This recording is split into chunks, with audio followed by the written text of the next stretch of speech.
What is it?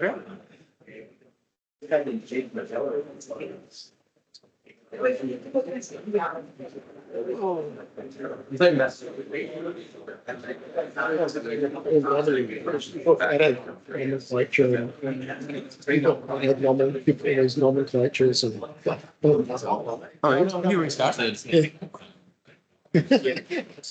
it's like Where are we getting on? Appreciate it. Cheers. Hi. Hi, Troy. Hi, Troy.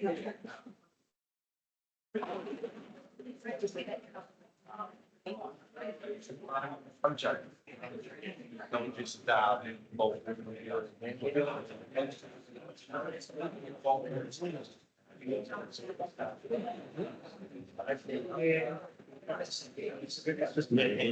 It's like you leave. Greens are You like excavators, that game. things are skid steers, fours are backhoes. 7 Series, 3 litre. I think the last one was very much. 7.5. Beautiful car. Better than the same. See?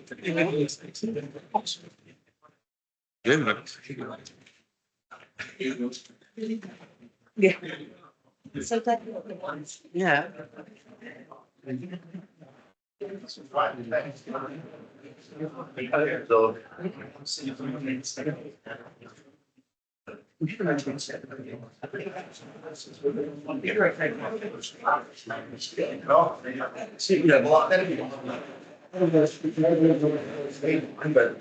I can explain to you.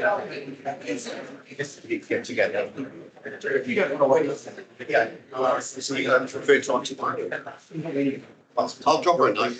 Yeah, that'd be great. Yeah, I'll take it. That's okay, mate. That's my top four. That's lots. You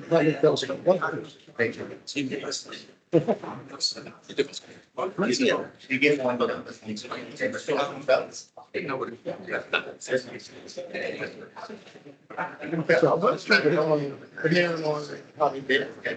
it has a city. I can get Carol to this. Because she's been that.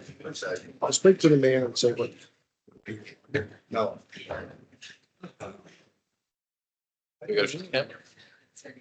Well.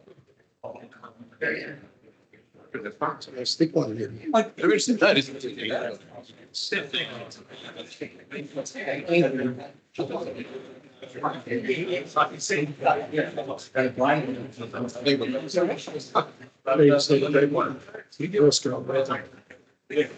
So what you get in, it's, it'll be orange. The dreaded, so anyway, Maybe they're worried it's going to be interactive.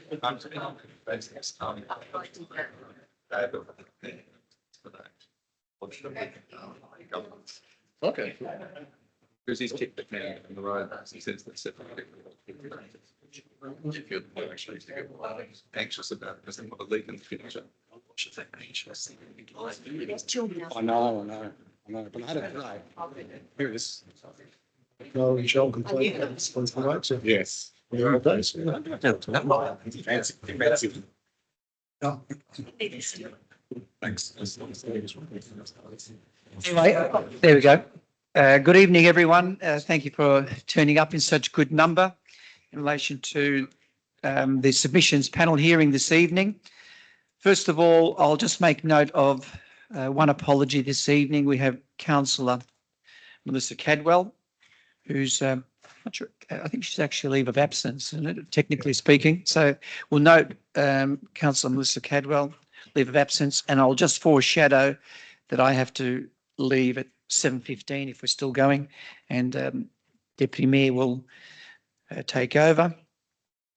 Just acknowledge the Wadawurrung people and any Aboriginal and Torres Strait Islander people who are here with us this evening. Just by way of introduction, we've received some 380 submissions in relation to the proposed budget on 52 different topics. Just by way of background, 6 submissions related to community infrastructure grant funding, 134 submissions in relation to funding for Lara Sporting Club upgrade, and 12 submissions in relation to funding for the Norlane Community Centre development, and 143 submissions in relation to funding to complete the Kiama Lipson drainage project.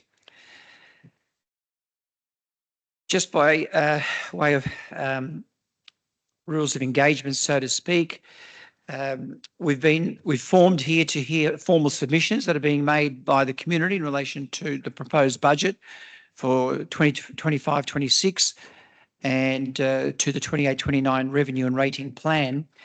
The submissions review panel operates within the context of the Local Government Act of 2020, together with any act of regulation nominated by council, and will conduct the hearing in accordance with the governance rules and community engagement policy. As each submission is called out, the submitter will then be allocated 3 minutes to speak to their submission. At the end of the submissions review process, the panel will convene to consider all the submissions we've received and any information that's provided to us this evening. The panel will then develop a report for council prior to the adoption of the budget, and the report will be considered by council at its meeting on the 24th of June 2025. Following the council meeting on the 24th of June 2025, all submitters will be notified in writing of the outcome of their submission. So thank you all for taking the time and submitting your feedback. We really do appreciate it, and particularly the passion in which some of the submissions were articulated is again very much appreciated. 77 people have asked to be heard this evening. They may or may not have all turned up. So what we'll do is we'll go through the list as it's presented before me, and I'll call people out and we'll work through there.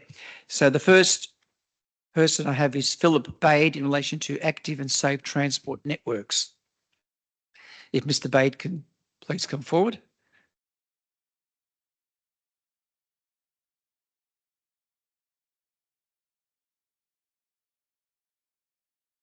Bade was unfortunately unable to attend tonight, but I'm Paul Brewster. I'm the Secretary of the Barwon Heads Association. Philip Bade is the President, so I'm speaking on his behalf. Mr. Bade's submission you've got in front of you, so I'm not going to read it out or anything, but I might give you just a little bit of background to it. Barwon Heads thoroughfare used to be down Hitchcock Avenue, that is the main shopping street. It is no longer so. Our traffic studies show that the main through traffic now travels, turns right at the APCO service station, the roundabout there, goes down Golf Links Road, turns left along Bridge Road, and then across the bridge to Ocean Grove or wherever they're going to. The problem is at the corner of Golf Links Road to the south of Bridge Road and Bridge Road itself. The Golf Links Road, South Road, whatever you want to call it, is part of Old Barwon Heads, which has a fairly narrow strip of bitumen down the middle of it. No footpaths, no curb and channel, fairly wide nature strip on at least one side part. The other side near the golf course is pretty hilly, so you can't actually walk on it. The problem is that Golf Links Road is now starting to become fairly dense with traffic. There has been other subdivision around, and because of the amount of traffic in Bridge Road, they park there. The only access to Bridge Road is Henley Street or Golf Links Road. If you go down Henley Street, you can't see a thing because of all the parking both sides of the road. So most people in that area choose to go down Golf Links Road, which is fine, and it gives you a really good perspective of traffic in both directions. So it's terrific, except that it gets clogged up. Now, that's just a bit of background. It's not the purpose of this application, because what we're saying is the school is on that corner. and the clogging up of the traffic happens, every drop-off and pick-up time, as it does with every other school. The problem really is that most of the drop-off and pick-up traffic actually goes into Golf Links Road, where there is no footpath, no curb and channel, no nothing. And a lot of the kids and their parents, of course, walk on the tarmac. Guess what? Somebody's going to get hit sooner or later. And I think it'll be sooner rather than later, because the amount of traffic is increasing, and it's quite apparent that something needs to be done. We can't say what it is. I know that with the Barwon Heads residents in that area, they don't want to see a formal footpath, but something needs to happen. All right, thank you, thank you. Quickly. Thank you for that. That's the 3-minute mark. Appreciate that. Yep. Thank you. Chris Kelly, in relation to aged care service provision.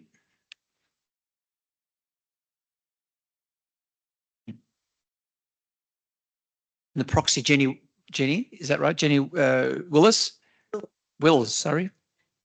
I'm the president of Staying in Port Arlington, a positive ageing group, and Chris is the secretary, Chris Kelly. Alarmed at the proposal to council to withdraw from aged care in home care.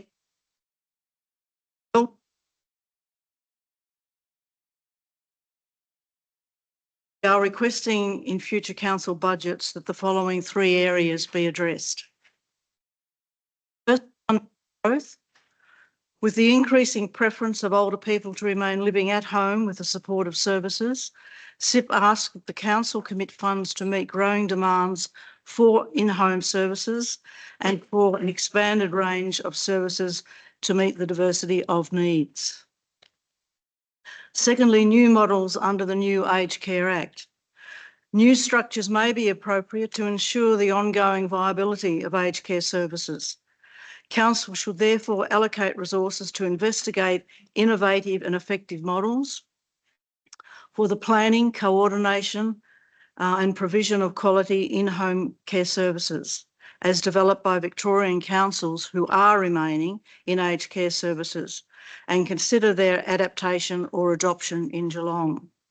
SIP refers council, for example, to Bayside Care and Support, providing both early entry services and more complex aged care services, noting that Bayside Council has now extended service eligibility to neighbouring councils' residents. And finally, rights of older people.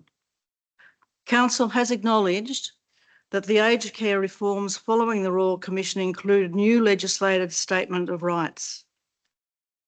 The statement putting the rights of older people first replaces the previous Charter of Rights. This represents a significant shift from consumer rights to service users in the Charter to the human rights of citizens aligned with international human rights covenants to which Australia is a signatory. This shift places a responsibility on Council to allocate resources for the development of best practice compliance with the new Statement of Rights. SIP requests that older residents should be consulted in this development and offers to participate in co-design processes with Council. For Council's information, SIP's submission to the Royal Commission strongly supported the centrality of the rights of older people, and together with the Port Arlington Senior Citizens Club, we are hosting a Know Your Human Rights under the new Aged Care Act Community Forum on June 16th. Thank you. Thank you, Ms. Wills. I can leave relevant information for you if you wish. Have something to hand up, certainly, yeah. Thank you. Claire Johnson.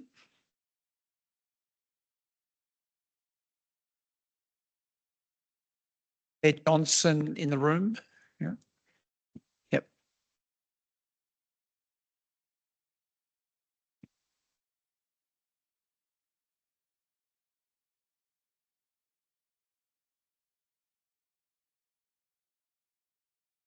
Be really transparent and say that I wasn't completely clear on how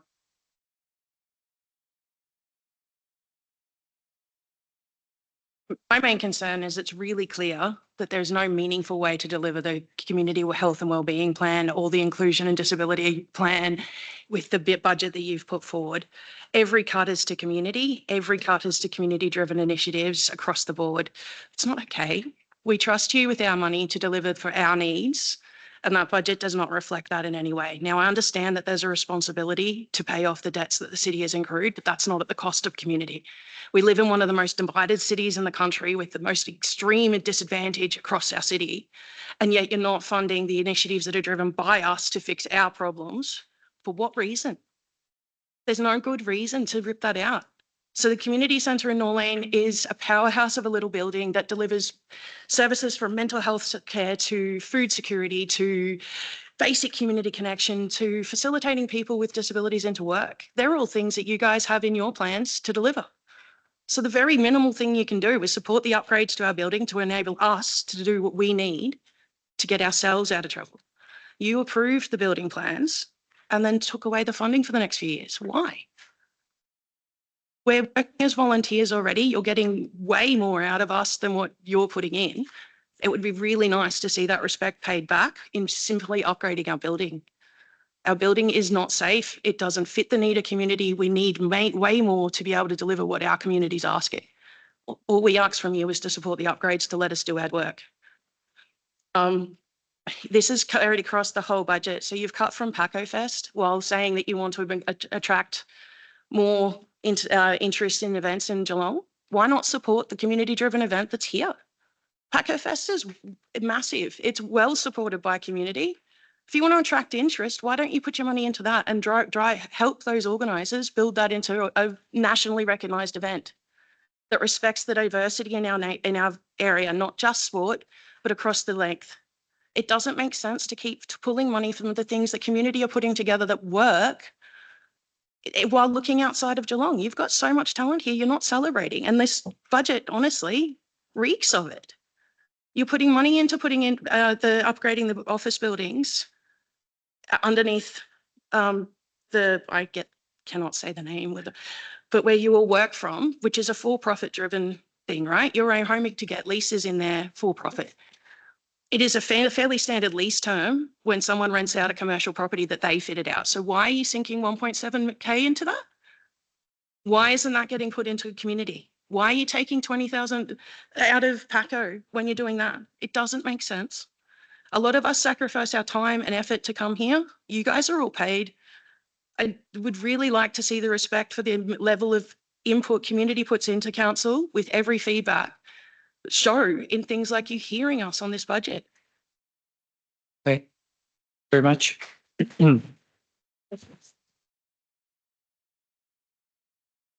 Jack Vaughan. Vaughan in the room? No. Poker?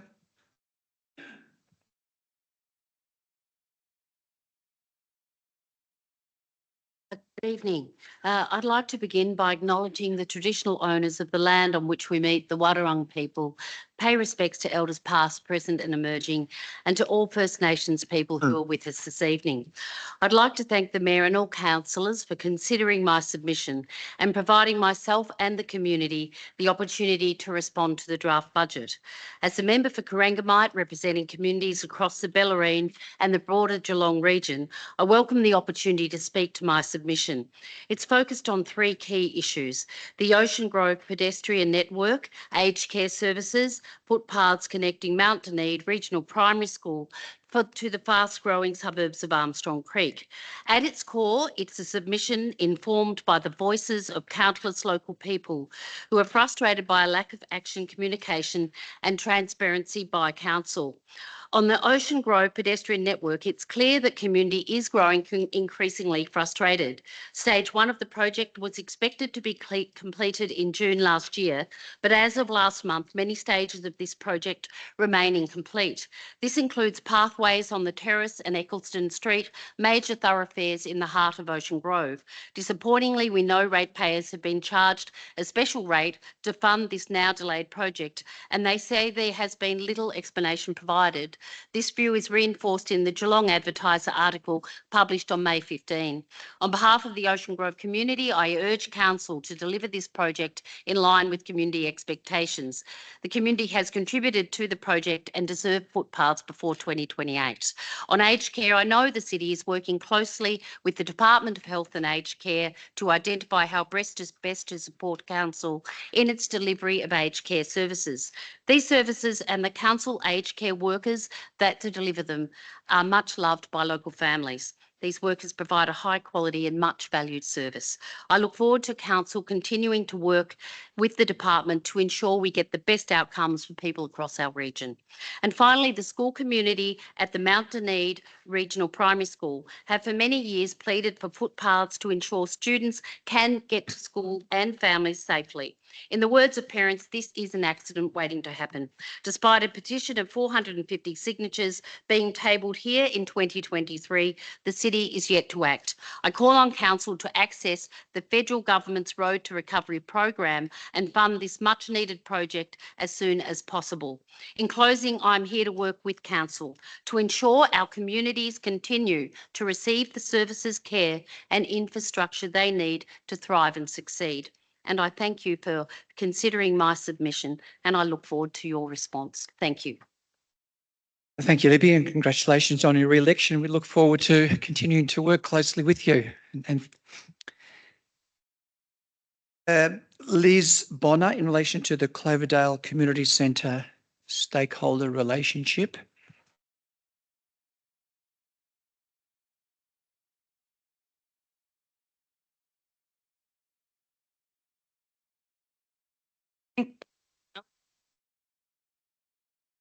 First, I want to acknowledge the First Peoples of the place I live and work, the Wadawurrung people.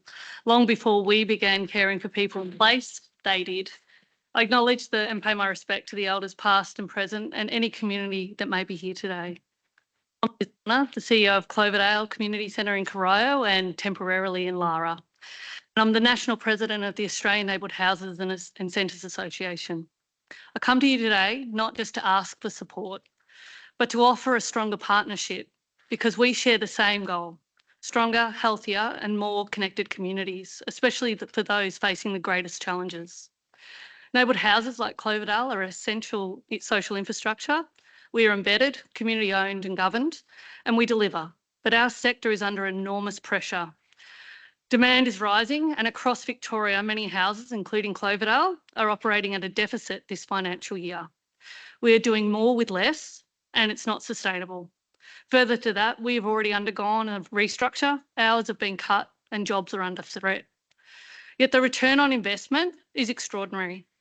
You have in your hand our latest value report, which is updated since our submission. In 2024, Cloverdale generated $4.7 million in community value from a total income of just $750,000. That's over $6 for every dollar of income and more than $40 for every dollar of DFFH, Neighbourhood House Coordination Program funding. That's over $2,300 in value delivered every hour that the infrastructure is in use. These figures are backed by independent modelling, but they still don't capture the full scope of our impact. Let me give you one powerful example. In response to the mental health crisis affecting the most vulnerable residents, Cloverdale partnered with a local clinical psychologist and helped birth a full-purpose community service offering gap-free mental health support and assessments delivered in a trusted community-based setting. What began in Corio is now expanding across Victoria, Queensland and Western Australia. It's proof that community innovation can start here and scale. This is something Geelong should be proud of, but that kind of innovation needs stable foundation and requires investment. Today, we're calling on Council to embed recurrent indexed operational funding for neighbourhood houses into your core budget, not tied to competitive project grants. To fully fund the overdue redevelopment of Norlane Community Centre, and to reintroduce public liability insurance coverage for casual community hirers, to remove barriers to access, especially in the northern suburbs. We're not here cap in hand. We're here with a track record of results, a deep community mandate, and a commitment to collaboration. We are ready to work with you using robust data that we already collect through our DFFH reporting aligned to your community health and wellbeing strategy and other council priorities. We are asking for you, in the simplest of terms, support for more collaborative approaches and projects that leverage cross-sector expertise and benefit and see us as strategically and economically important in the City of Greater Geelong. Thank you, Liz. Appreciate that. Next is Cameron Brown, in relation to commercial rate increases. Cameron Brown in the room? No. Robert Serra, also in relation to commercial rate increases. Robert Serra? No. Anne Shrimpton. Aaron Shrimpton, Heighton Tennis Club, in relation to community infrastructure. Aaron? No.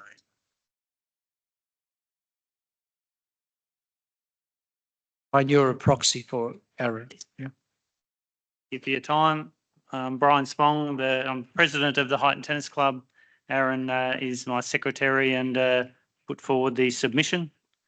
On behalf of the Heighton Tennis Club and Tennis Geelong community, I express concern regarding the proposed reduction in the community infrastructure grant funding allocation. These grants are a main source of grant funding for capital improvements for local sporting clubs, including the tennis playing community of Geelong.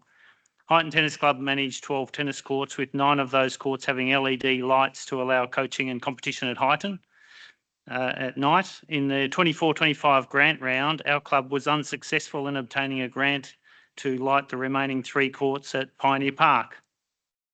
The grant request was for approximately $120,000. Feedback regarding the grant application suggested that the application was well planned and demonstrated a clear community benefit, but was unsuccessful primarily because council received 76 applications for funding, totalling $12 million.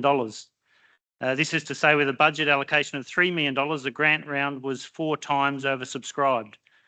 Good projects that the city's grant review panel concluded were well planned and would make a difference to our community were unable to be supported. Investment that delivers greater utilisation of existing facilities is far more cost effective than establishing new facilities. Despite this, the budget proposes to cut the funding pool for the community infrastructure grants in half. This will result in more good projects being unable to be supported and more community benefits foregone. We request the former $3 million community infrastructure grants funding pool be reinstated, or alternatively, the proposed $500,000 allocation to the sport lighting program be increased and expanded financial years 27-28 and 28-29. So, very much, Brian. Thank you. Ria Coogee, Drysdale Tennis Club. Ria Coogee? No. Marcus McEwen, Lara Aracel. Mr. Mayor, Marcus is an apology tonight. He's had to fly to Queensland because his mother's unfortunately entering end of life. Right. Okay. Thank you, Councillor Sullivan. Next is Shane Hill.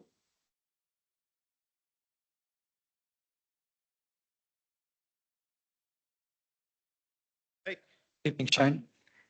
Thanks for hearing my submission. Yeah, I've lived at Anarchy for 24 years.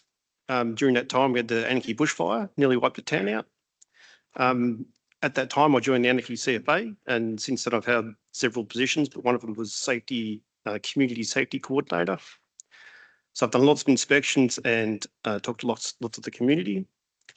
So I'm concerned about the introduction of the fee for the permit to burn. That little fee has probably large ramifications. I can see that fee, people, if they can avoid a fee, they will. I don't have to explain to you cost of living and all sort of stuff. So they won't take the permit to burn. They'll have 2 problems. They'll either stop burning, stop reducing the hazards, and that'll create a larger hazard when we get a bushfire. That will create danger for themselves, the property, and the emergency services. And then the second thing that will happen is that people will continue to burn without a permit. And if they don't have the permit, they won't read the conditions of the permit, which specifies the wind, the time, and who they need to notify. So the fires will get away, the CFA will get calls because no one knows there's a fire coming or the fire burn off's happening. So I think the dangers that little fee will incur is a lot more than the funds that are raised. Now, I understand you're under pressure, but yeah, I believe that fee will have a number of problems. So I propose that you remove the fee, the introduction of that fee that came in last year. Keep the permit. Permit's a good thing because the people know the conditions and the CFA get notified. And if you want to save some funds, you'd remove the inspection that the permit has. So there's an inspection when you apply for a permit. They come out and look at the place we're going to burn, but in reality, they're not really inspecting. It's not really doing much. So I would urge that you remove the fee as a base requirement. Thank you. Great. Thank you very much, Shane. Appreciate that. Next is Carl Grant in relation to the same issue.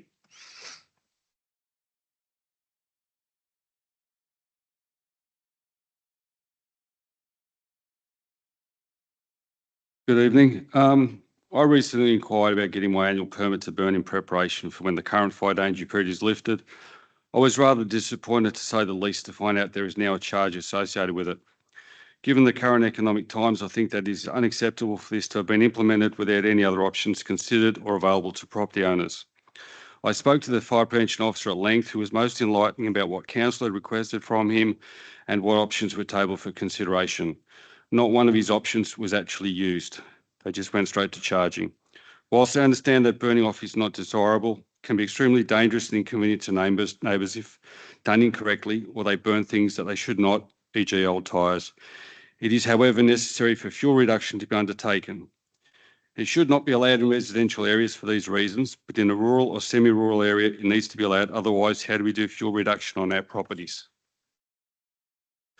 My property is approximately 5 acres in size, and a large green waste bin that I pay council for is totally inadequate for my type of property. As a result, I never use the green bin. I cut my grass with a mulching attachment on my ride-on, and all the branches and other leaf litter, etc., are taken and placed on a fire pile in preparation for burning. I've been doing this for 20 plus years. It is dry when burnt, and as a result, it burns cleanly with very little smoke. Options that I believe are warranted to stop illegal burning, which does occur and will increase now there is a cost imposed, are green waste vouchers for residents, as is done by other councils through Victoria. Ironically, there was a segment recently on television where City of Greater Geelong was highlighted as a council collecting green refuse, recycling it, and was used as an example that other councils could follow. Doing this would negate the need for burning off in residential areas and encourage those residents to clean up and maintain their properties, as everyone can take a trailer load of green waste to the recycling centre if required. This also reduces the need for council to attend these properties, therefore not incurring any associated costs with permit to burn inspections. If the green waste was allowed to be taken to be recycled and it was converted into mulch for any resident to purchase or given back free, it would not cost the council hardly anything and would generate a lot of goodwill and make sound economic and environmental sense. The other option, if nothing is done, is that people such as myself who responsibly clean up their properties by doing fuel reduction will just leave it, which means that when a fire does occur, it has a larger fuel load available.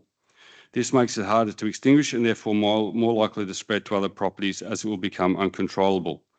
We have had people deliberately lighting fires in our area previously, and you can't stop that and or accidental fires from starting, but you can reduce the impact by reducing the fuel load. I pay a lot in rates and I get almost no service from council in return.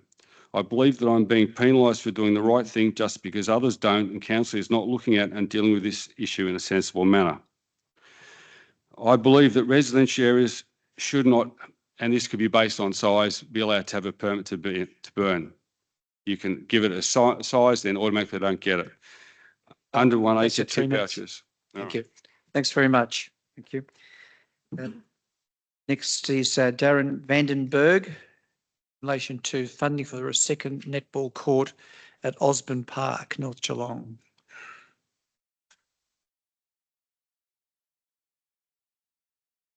Good evening, everyone. Thank you. This evening, I'm just really being the face of a northern suburb club that is in desperate need of a second netball court.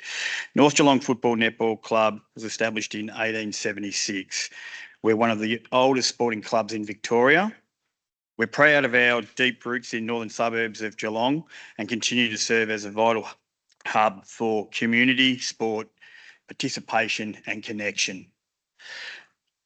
We have over 200 players across our junior and senior netball, football and netball community-club with strong growth in female and junior participation. Despite this, we remain one of the only clubs in Geelong region and the only club in the Geelong and District Football Netball League that doesn't have a second netball court, nor do we have any funding allocated to obtain one.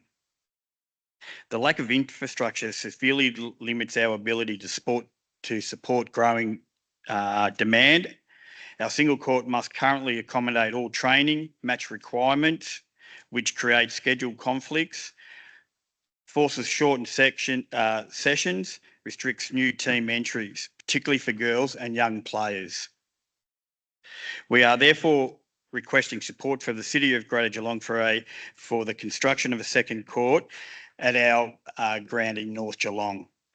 This infrastructure would support rising participation in female and junior netball, allow for safer, more accessible training and playing times, enable the club to host multi-game match days and regional events for the northern suburbs, improve equality of players and families in the Greater Geelong northern suburbs as well.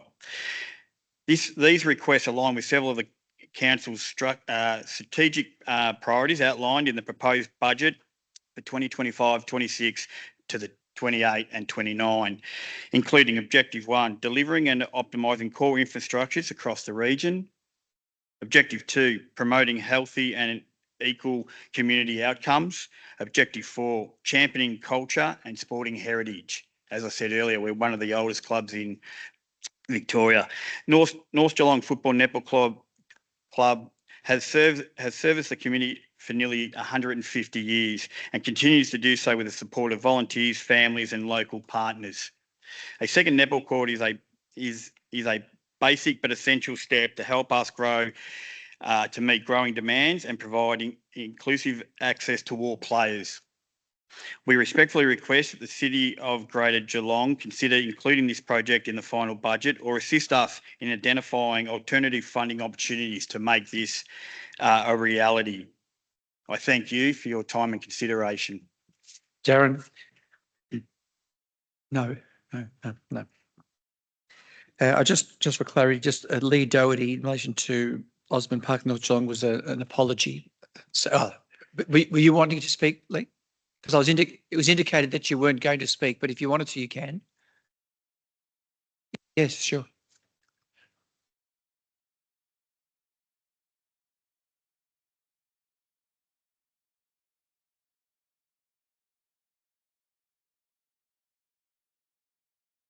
Thank you very much for the opportunity. It's my pleasure to be here tonight and thank you so much for your time. And I'm here on behalf of the Geelong District Football Netball League to support the North Geelong's application for the development of a second, or for funding for the development of a second netball court and the construction of netball specific infrastructures, including perhaps an office, toilets and storage facilities at the court site. The Geelong District Football Netball League has supported community netball for 24 years, and this year marks the first time we've been able to operate a full two-court competition across all clubs. This development has allowed us to introduce an additional senior women's division in an E grade, which is meeting the ever-increasing demand for participation in female sport. As Darren mentioned, North Geelong Football Club is the only club in our league that does not have a second netball court. And if I could just highlight the limitations that causes for North Geelong, they have 9 netball teams that play on a Saturday, and they stretch those games out half hour each across the day, which causes a huge strain on club volunteers and families. There are no dedicated netball toilets, change rooms or equipment storage facilities, and all their netball gear is stored in the football rooms, which is not adjacent to the courts either. And the visiting teams don't have access to appropriate amenities near those courts, which is also a concern for match day experience and safety. From a community perspective, as Darren mentioned, North Geelong Football Club plays a vital role in providing access to sport in the northern suburbs of Geelong, which is an area with a historically lowest socio-economic status. Regardless, North Geelong has consistently demonstrated sustainability by fielding full football teams across all age groups each year, and has also provided an accessible entry point for hundreds of local participants in netball. I'd like to stress that this is not a new request. The need for a second court and supporting facilities has been raised many times over the years. However, like many community clubs, a lack of dedicated resourcing and stretched volunteers has made it really difficult for North Geelong to advocate consistently at council level. Following a meeting with our league netball manager, Lee Doherty, who couldn't be here tonight, Mayor Stretch Contal and the Honourable Ella George, MP at North Geelong recently, we were really encouraged by your willingness to take action, and we look forward to seeing this project included in the upcoming budget planning process. In conclusion, I'd also like to add this is a critical opportunity to demonstrate a genuine commitment to equity in female sport infrastructure. Funding this project will not only bring North Geelong Football Netball Club in line with all of the other Geelong and District Football Netball League clubs, but also ensure that netball continues to thrive in the northern suburbs. Thank you. Thank you. Sorry, I'm so nervous.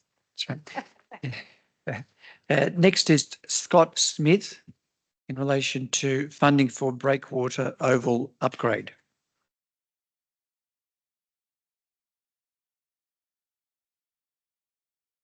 Good evening and thanks for having me here tonight. I'm part of a new club in Geelong that was formed back in October last year, the Geelong All Ability Sports Club. We provide opportunities for boys and girls from the age of 5 to 18 to participate in sports. We run modified programs across the Geelong area with many different sporting clubs that include soccer, cricket, football, netball, golf, basketball, karate, boxing. We try everything. There's a lot of kids out there that try mainstream sports, but they give it a go, but walk away. Where there's too many people, too many instructions, and they just walk away. So recently, through City Grey Geelong, the Sport and Rec team, we moved into the Breakwater Oval. So we now have a home. We're temporarily there till another 9 months just to make sure it works, because we're partnering up with the Breakwater, St Albans Breakwater Cricket Club and the East Geelong United Tennis Club. Hopefully it all works out well and we get to stay there. It's a nice facility for where we are, being central to where our members are. We've worked up to 24 members, which is 24 young kids that have never been part of a sporting club. So our submission is to help just put a little bit of minor works into the Breakwater Reserve. We've got a ramp that goes into a single door, yet where there's a double door, there's only stairs. And we've got no access for wheelchairs onto tennis courts. Some people might say, why we moved into Breakwater? With what we do, there's three things that we need. The equipment, and we can buy modified equipment to do the programs. The facilities, we can update.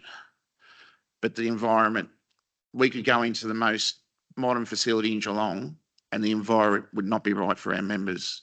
If there's too many people there, they can't be in there. We want to create a facility in Geelong where families, carers with people with disability feel welcome and have a home. By starting works at Breakwater, I think we will have that home. So that's all. Very much. Thank you. Scott, appreciate that. Next, Tim Semple, funding for a business case for additional basketball courts.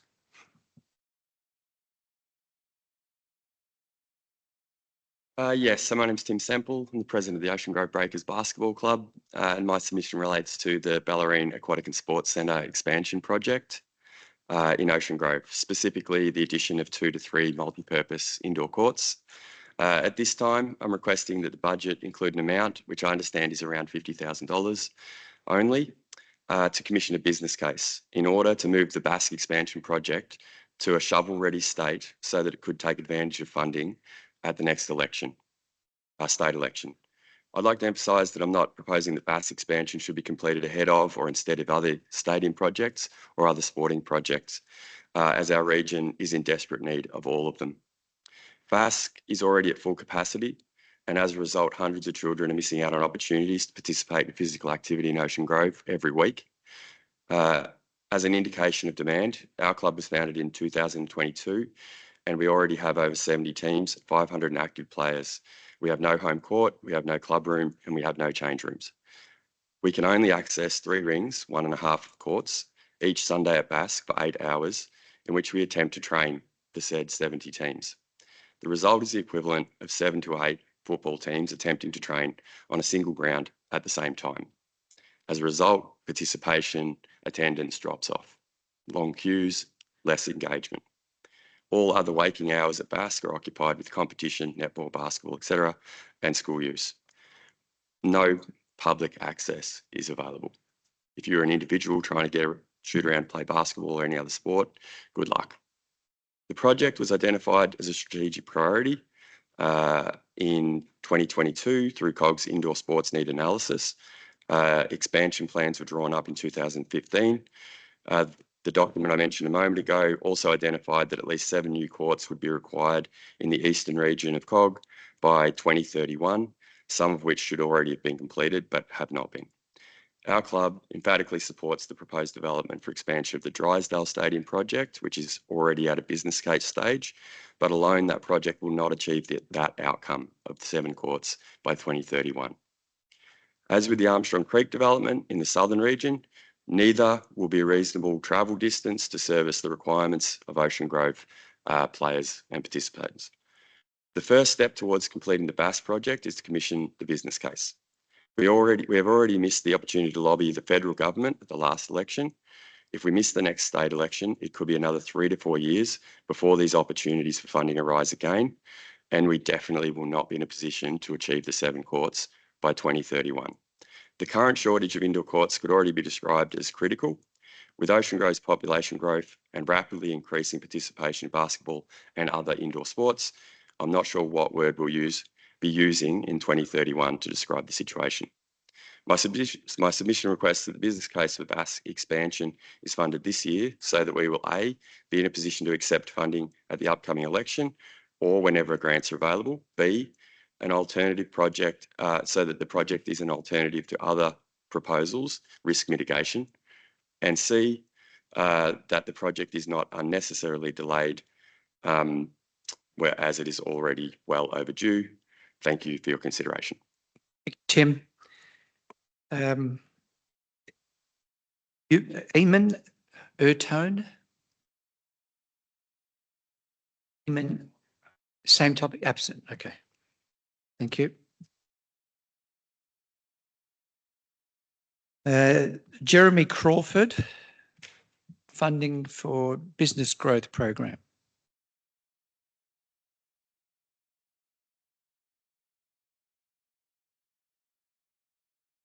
Evening, everyone. Just want to thank the Mayor, representing Council, and also Ali Wasty, CEO, for being here late into the evening.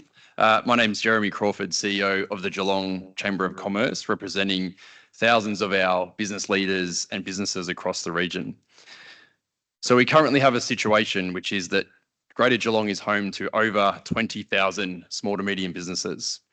These are the backbone of our economy, employing the majority of our workforce and contributing most significantly to our local GDP.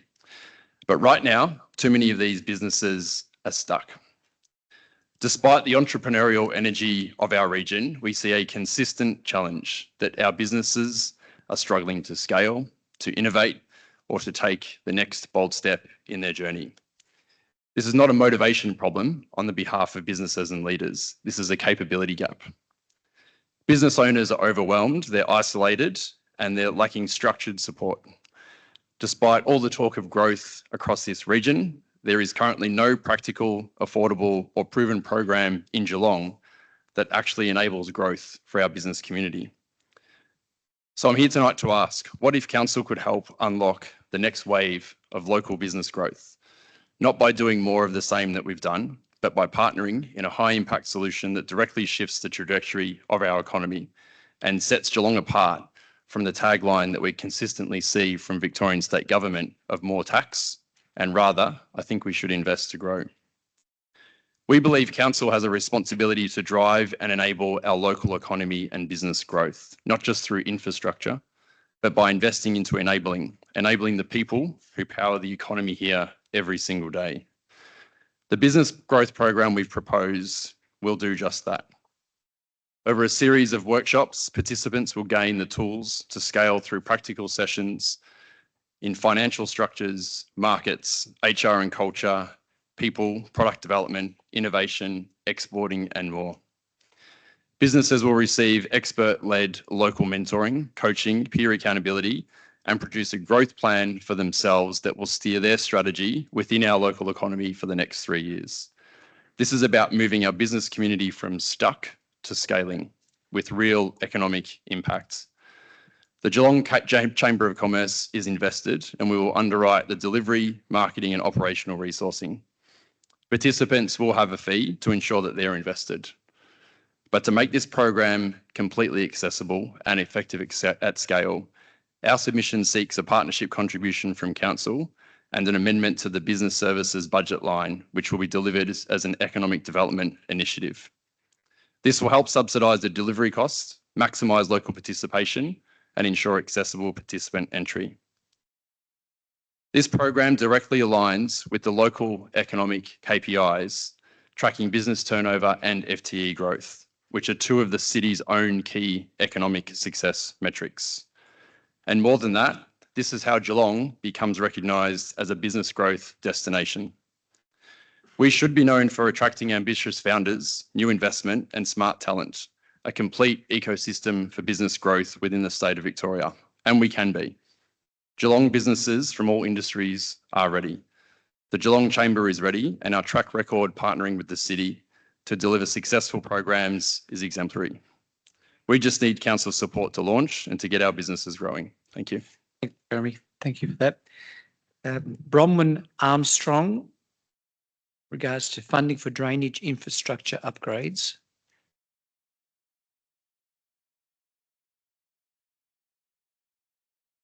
Thank you, Bronwyn. Good evening, and my name's Bron Armstrong, and I'm representing the Geelong West Stormwater Management Group, which represents over about 70 households in our area. I'd like to highlight our concern about the insufficient allocation of money towards draining upgrades and improvement, not only in this budget, but in previous budget and in future budgets. There are many areas in Geelong that are impacted by stormwater inundation, which is very different than river flooding. This is stormwater inundation, including Geelong West, Lara, Height and Drysdale, and I'm sure there's lots of others that I don't know about, that is causing significant damage to properties, stress to residents and real financial concerns. This is made worse because there's been very little money spent on increasing drainage infrastructure as development increased, but just increasing, as well as climate change, which is causing a greater issue for us with these more intense rainfalls. So it's not this time of year that's a worry for us, it's over summer. I would like to highlight that we appreciate when Mayor Contell stated when he started at COG that he wants to get back to basics, focus on core council services of roads, footpaths, curbs and drainage. We just don't see that only $6 million in capital spend towards drainage is really focusing on that.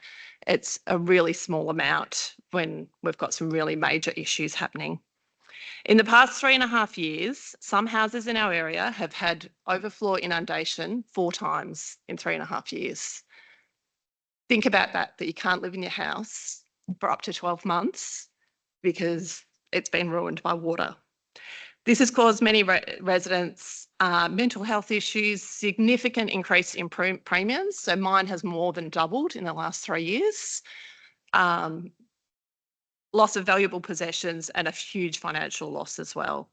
We understand that drainage improvements is not that ribbon cutting ceremony, but we need to be focusing on those things. I've lost where I was. as opposed to some of those nice to have things like I know lots of people talking about sporting facilities and things like that. We need places that we can actually live. Two of the largest issues in Australia at the moment are cost of living and the housing crisis. This is contributing to both of those. People are out of their houses for more than 12 months at a time when these things happen, which means it's putting pressure on other houses. Some people are actually saying we may not ever be able to live in our houses again, which is a real issue. How can council justify spending capital works of, for example, $2.3 million on irrigating Lara Golf Course when we need our houses protected, $2.4 million on upgrading the Chilwell Library, over $2 million on the Western Gully and Highton, when we just don't feel safe living in our homes? I'd like to finish by thanking those, and there's quite a few in the room that have actually been to my house and have been to our area and spoken to us and worked with us over the last few years, but hopefully continue to work with us. But also say that significant upgrade projects are needed to be included in the budget in this year and in future years in all areas. And how is council going to cope if one of these stormwater events actually result in somebody losing their life through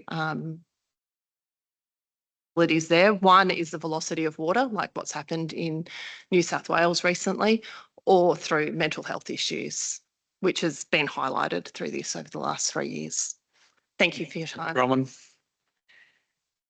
Marie-Claire Trotter, in relation to funding for Drysdale Railway Station public toilet upgrade. Marie-Claire Trotter? No. John Winkler, in relation to Kiama drainage project. This issue started in 1982 after council approved our homes being built abnormally low and in a known flooding area. It was known by locals back then as the tadpole paddocks. Not surprisingly, above floor flooding commenced shortly after in 1983. And since that time, we've received 6 solid commitments from council to resolve the situation. And every time promises are broken and the allocated funding is pulled. However, other things have continued to change, and unfortunately for the worst. Council has ensured that all new developments surrounding our homes are built up above the known flood levels. This is effectively damming us in and our ponds getting deeper. The latest is a multi-unit development across the end of the street that will now isolate Kiama Drive from the floodway that council purchased in 2013. We're powerless to act because the developer has gone to VCAT and planning rules prevent us from raising flooding issues. Why? Because in 2023, council decided to abandon the very flood overlays that should have been in place to protect us. And unbelievably, council has now also raised a condition on that development to make absolutely sure we are isolated from the floodway on the other side.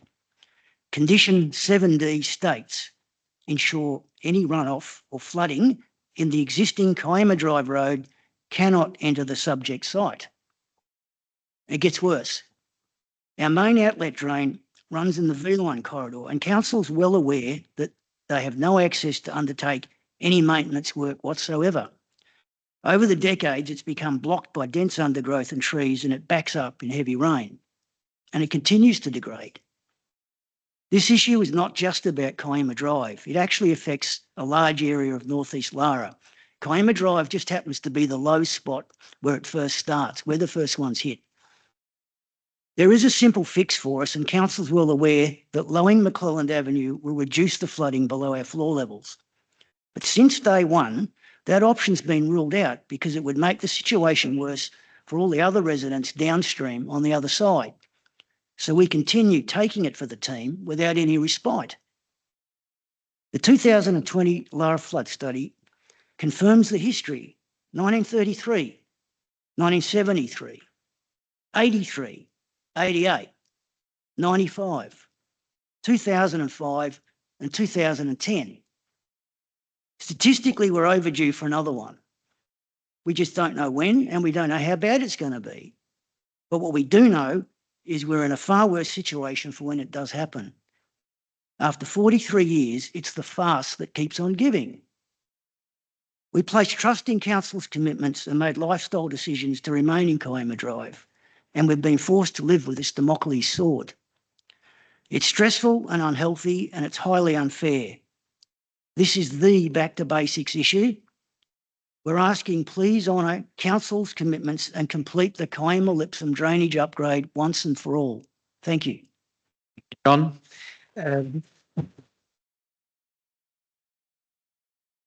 Next is Pierre Tibets.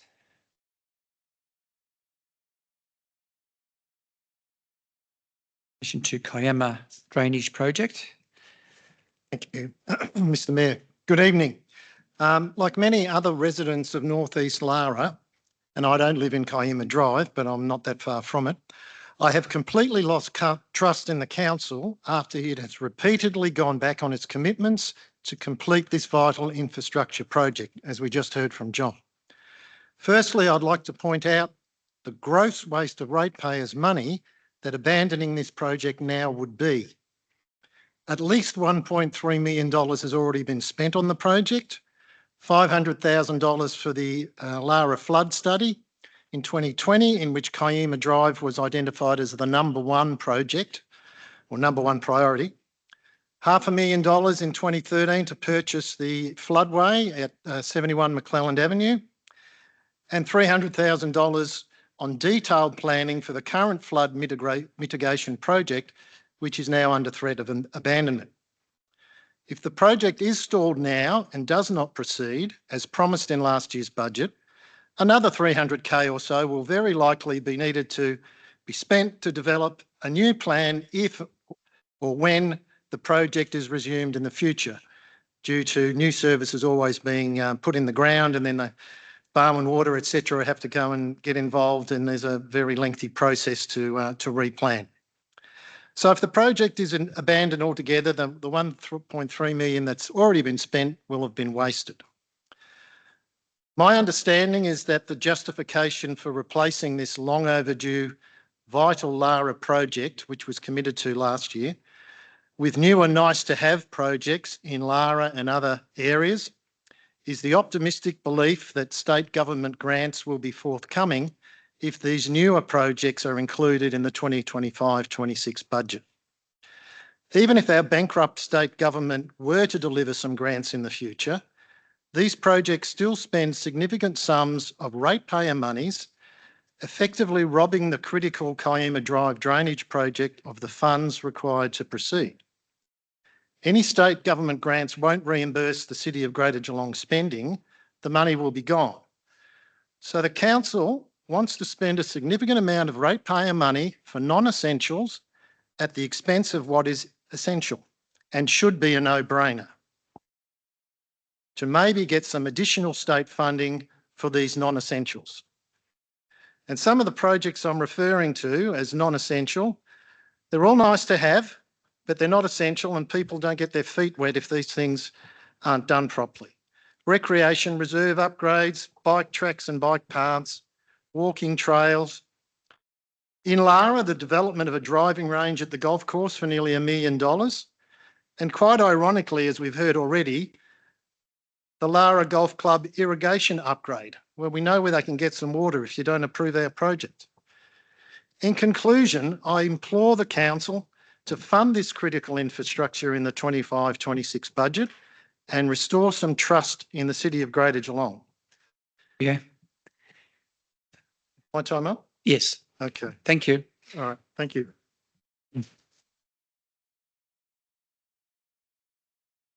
Jackie Sawyer, also in relation to the Kiama drainage project.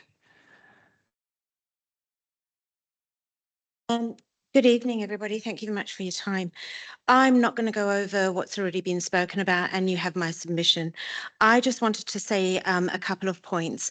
In February 2025, we had another major weather event which created havoc across our Geelong region. And it's going to happen again, and it's going to consistently happen. One thing that I've noticed in going through all of this is that every day is an opportunity to learn. And what I've learned is they talk about floods being a one event in 100 years.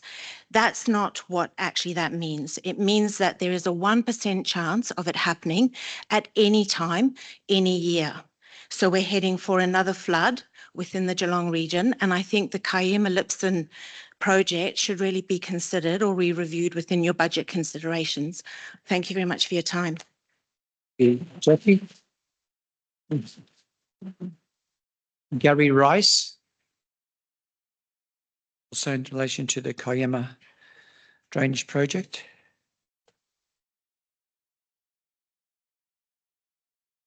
Hello. When it rains, I tend to come to the window and keep an eye on how much water is laying on the ground.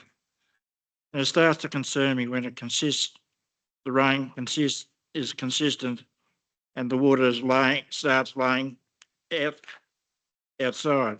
Then I go outside and check how high it's getting because it starts to build up on the front lawn. It just worries me. The time is coming.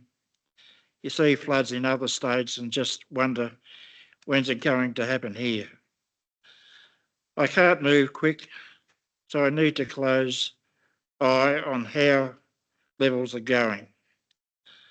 I'm not in a position to stack furniture up these days. This has gone on far too long and I would like to see a result in my time. Thank you. Thank you, Gary.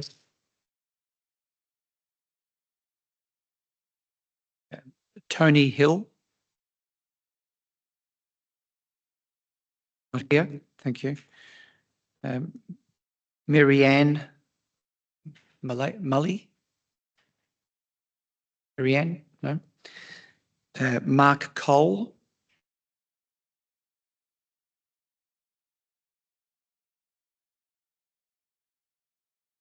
All for your time.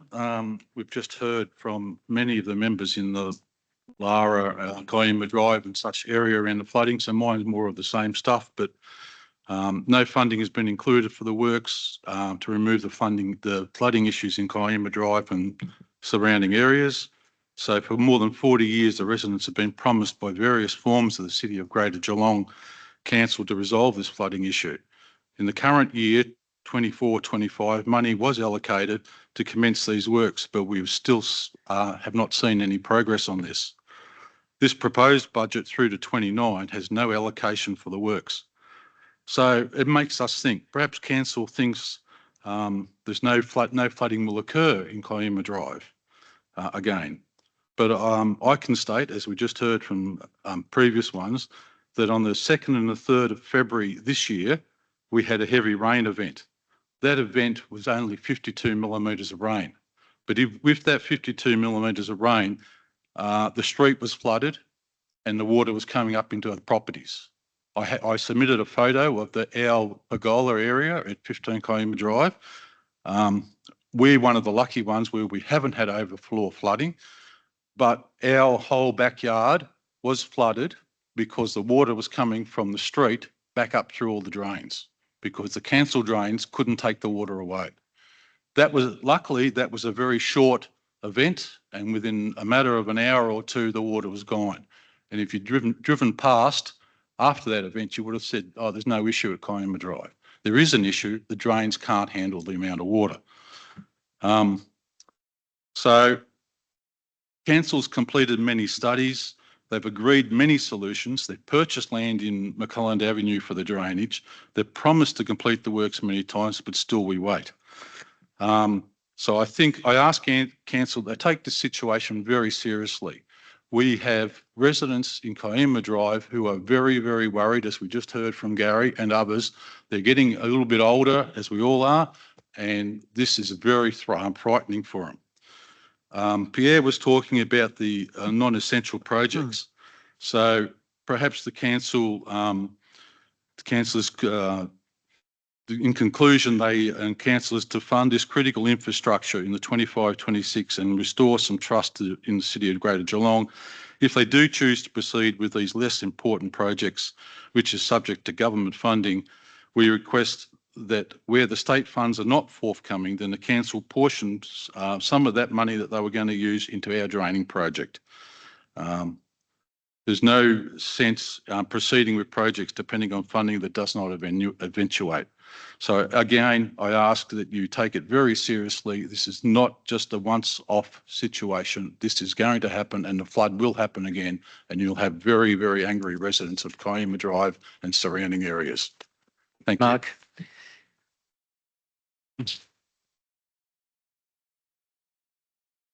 Peter Lang is, did I call Peter Lang out before? No. Is Peter Lang here? No. Kylie Grizzlebeck is an apology, I understand, unless she's here. No. Margaret Frances? Margaret Frances? No. Declan Kennedy? No. Owen Casey?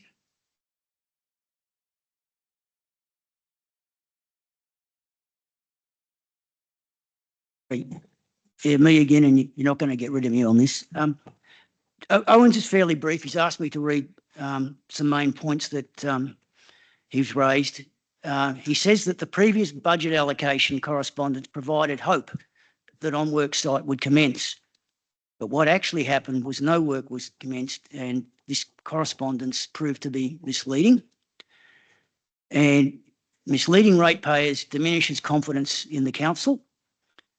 And this current budget proposal does not build any confidence. And with diminished confidence in council's governance of financial management, it leaves him to think that as a resident of Kiama Drive, he is exposed to a higher risk of flooding.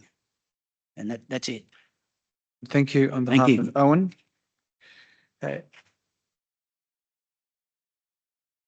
Yatagama Randipa. No. Pavla Chalupka. Heather Holland. Jim Holland. Kane. Lachlan Kane. No. And Romania. Blake O'Leary. Aaron Lindorf. Stani Van Doren. Colby Bruce.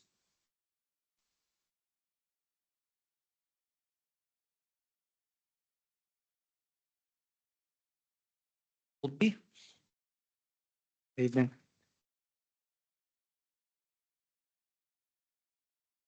Good evening all.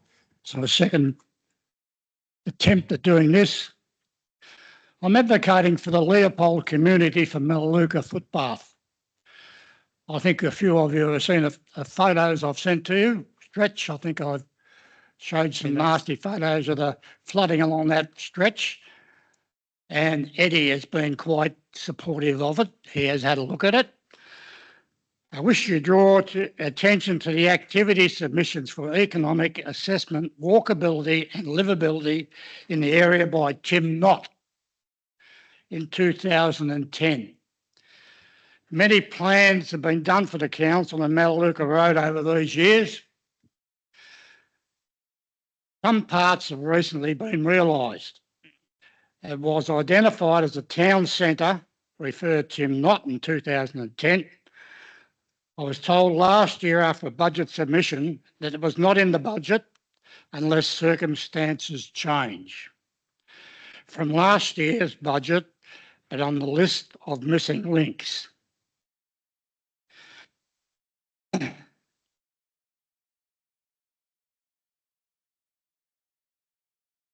The Missing Links program, I believe the circumstances now have changed.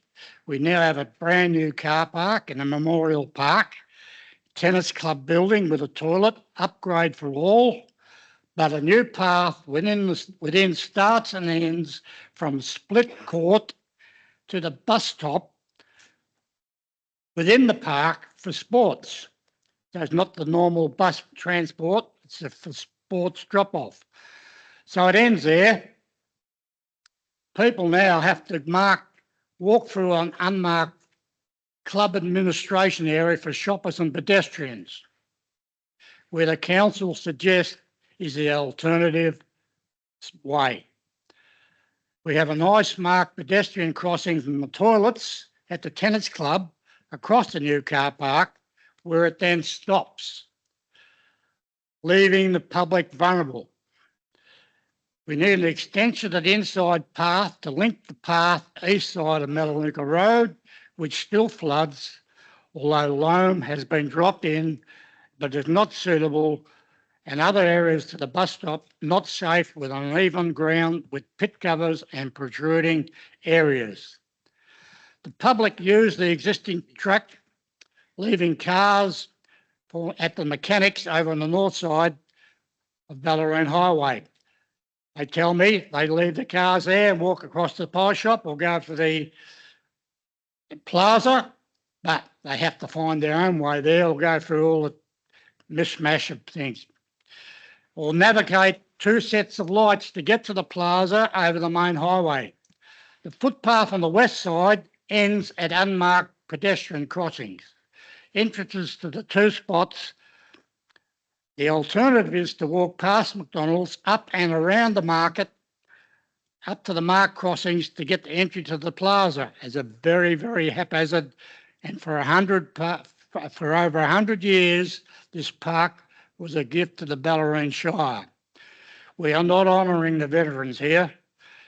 A legacy is shabby, as a word used lately, and is it a canker entrance? Is it a canker? You know that word?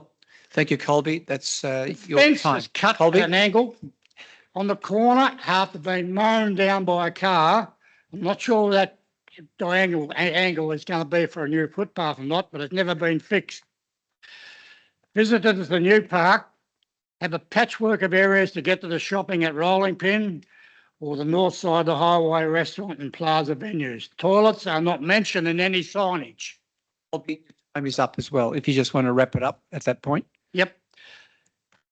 Many workers and shoppers and trades vehicles use these parks. It's dangerous and people are now hip-hopping across the highway and Melaleuca Road to get to the shops. Thank you. Thank you for your submission tonight. Thank you. Thank you. Jack Goodwin. No, Jack Goodwin. David Greenwood. No, David Greenwood. Brendan Kavass. No. Callum Whitehead. Callum Whitehead, no. Matthew Pettigrew.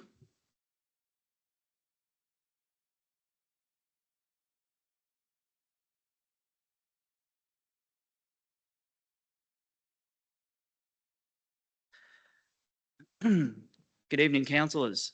My name is Matthew Pettigrew and I'm the president of Moorlap Tennis Club. 12 months ago, I sat here and gave our club's first ever budget submission. I spoke positively about our growth and our proud contribution to community sport. I trusted in the process. Following that, council asked officers to visit Moorlap Reserve and assess our needs. They came and they listened. Only one thing was delivered from my submission, a DAA compliant front door, and we greatly appreciate that. Thank you. Everything else, reserve lighting, noted, not delivered. Court lighting, we were told to apply for a grant, spent months preparing and were unsuccessful. Court cleaning, not done, so we did it ourselves. Court resurfacing was noted and still not done. Pavilion upgrades, no plan and no progress. What we've mainly received in return is the same rhetoric we've heard for years. There is not enough in the budget. There are too many clubs or 800 buildings to look after, and we're doing our best. Councillors, we're doing our best too. Meanwhile, at least $7 million will be spent this financial year across football, netball and cricket. Comparatively, there is little to no investment in new tennis infrastructure across Geelong outlined in the budget. This is not equitable and it does not reflect your fair play strategy or your fair access policies. We're all volunteers. We work days, nights and weekends to keep our club running, but we're not builders, engineers or planners. We're asking for your help. We are asking you to challenge your officers and say this is not good enough. We are proud of our nearly 90-year history, but the building we're operating out of is over 100 years old. Don't get me wrong, we love our clubhouse, However, we need to be realistic. As an ex-headmaster's cottage for the old primary school, it was never designed for sport, and it's clearly not designed for modern accessibility or inclusion. So council has even acknowledged that our pavilion is not fit for purpose. So why does it remain untouched? Our members for many decades have worked hard on keeping the pavilion in decent condition. However, with increased rules and regulations, this is no longer viable.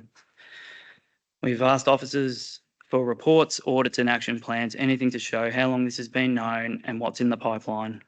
We've received little information and what's been provided doesn't paint a good picture.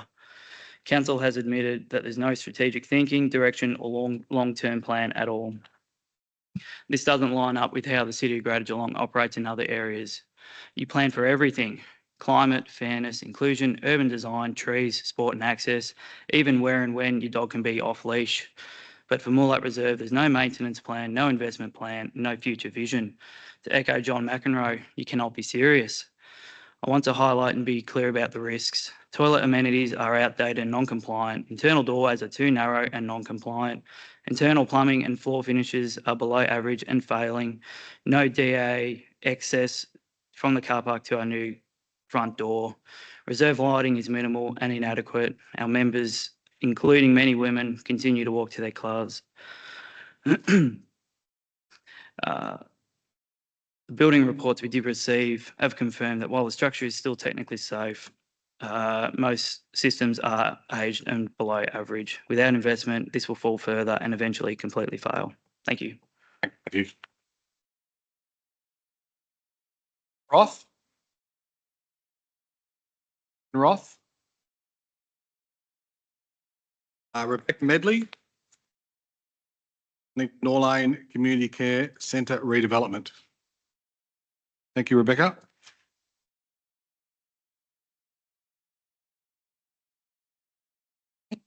My name is Rebecca Medley and I've lived in Norlane for over 20 years and I currently work as the office manager at Norlane Community Centre, a vital place where hundreds of local residents come each year for support, connection and practical assistance, myself included.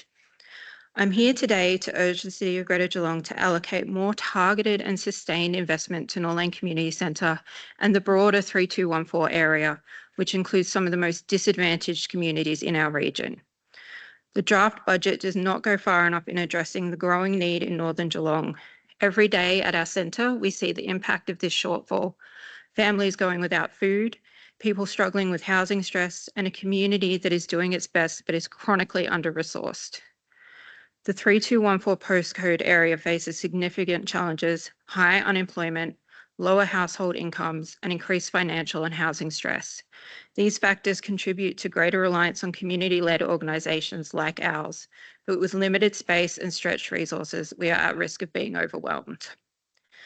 Stage 1 of our centre's upgrade has begun thanks to past council investment, but without continued funding, we cannot meet demand or offer the quality facilities and services that our community deserves. More broadly, much of the public infrastructure in the northern suburbs is outdated and inadequate. Investment in these assets is not just about aesthetics, it's about dignity, health, well-being and opportunity. I want to highlight that what I'm asking for directly supports the Council's own strategic goals. Under Strategic Goal 1, we urge you to invest in improving community assets in the north, community centres, libraries, parks, spaces that build connection and belonging. Under Goal 2, we ask that you recognise Norlane Community Centre's role in enhancing health and wellbeing. We tackle food insecurity, social isolation, and provide accessible support in a safe and welcoming space. Under Goal 6, as cost of living pressures rise, our centre has become a lifeline for many. With more funding, we can continue to expand our services and meet this growing demand. This is a critical time for our community. We're not asking for special treatment. We're just asking for fair and proportional investment. The 3214 area has been under-resourced for too long, and this budget is an opportunity to start changing that. I urge the Council to commit to increasing funding for Norlane Community Centre, investing in infrastructure renewal across Northern Geelong, and embedding equity and inclusion in future budget planning. Thank you for listening and for considering the needs and voices of our community.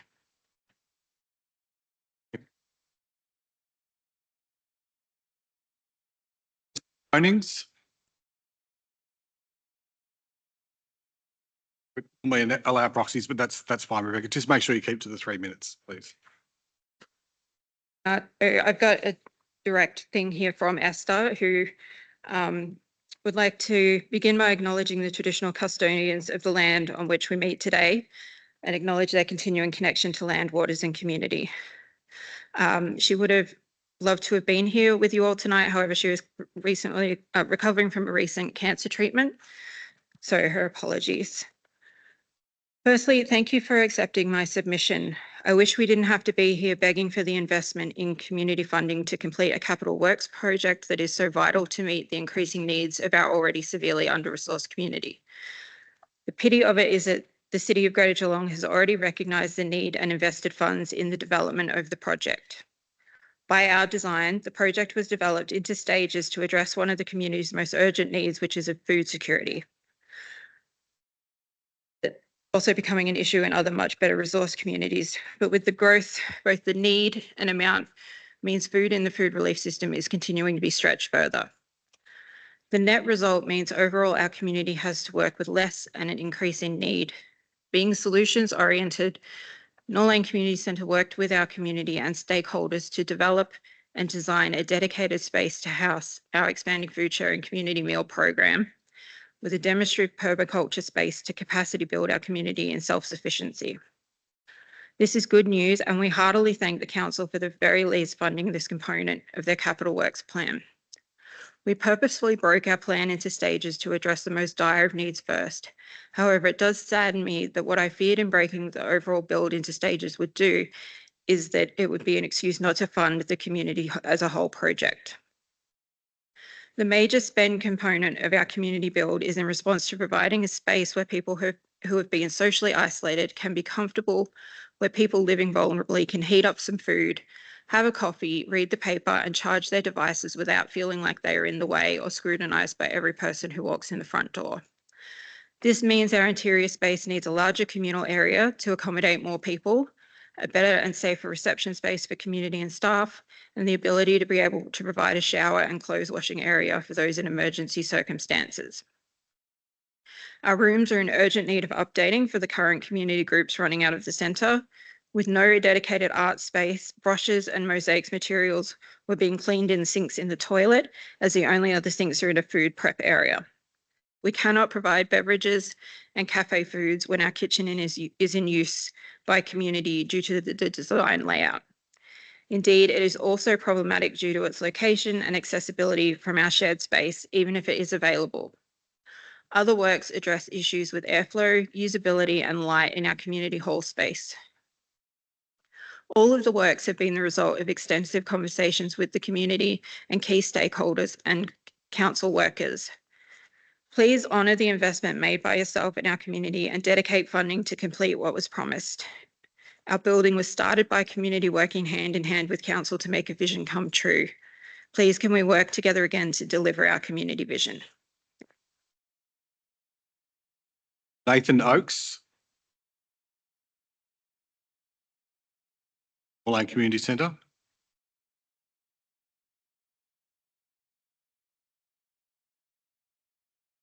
Hello, my name is Nathan Oakes. I volunteer at the Norlane Community Centre. I'm also the chair of the Board of Management at Cloverdale Community Centre.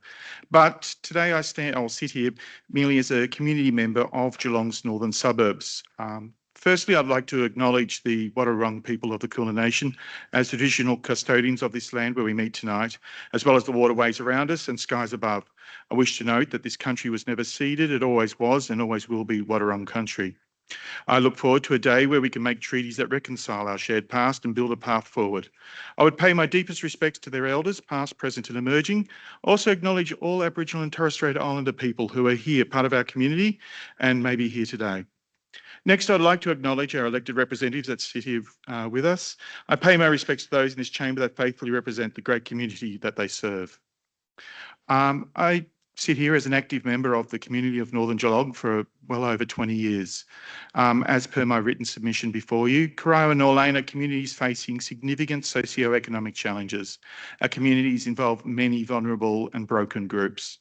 These issues have been documented extensively through various studies and reports, including the Australian Bureau of Statistics Socio-Economic Index for Areas, the CEFA report we should all be well aware of, the city's own structure plans of the past, academic research, state government, urban renewal initiatives.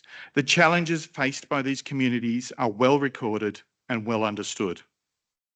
In the words of the Act that brings this council into being, the role of a council is to provide good governance in its municipal district for the benefit and well-being of the municipal community.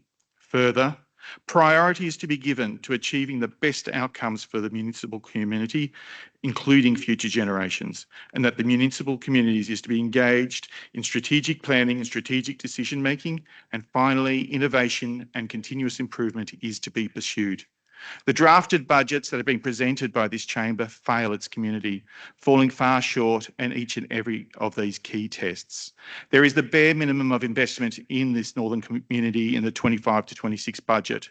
This is merely the delivery of previous budgets by previous councils and doesn't even complete the commitments made to communities such as the Norlane Community Centre redevelopment.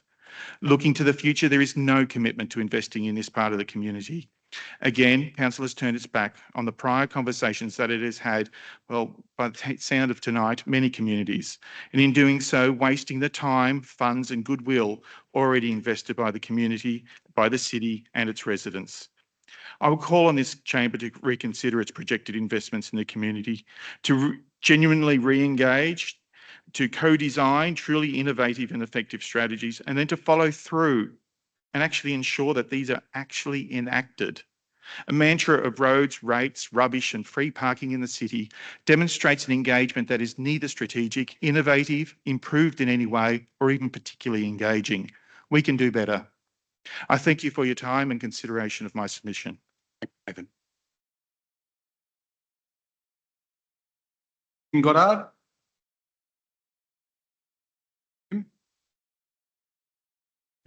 Rob Mackey. Bob Mackey. Mike McKinstry. Mike. Thanks, everyone. I've got a speech that I'll read and I'll leave a copy if I may. Good evening. Thank you for the opportunity to speak tonight. My name's Mike McKinstry. I'm the chair of what's known as Football Geelong, count that as soccer.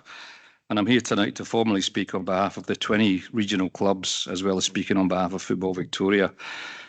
I'm here to strongly advocate for the inclusion of some funding in the 25-26 budget to progress an in-depth feasibility study and master plan for a regional football or soccer facility in Geelong.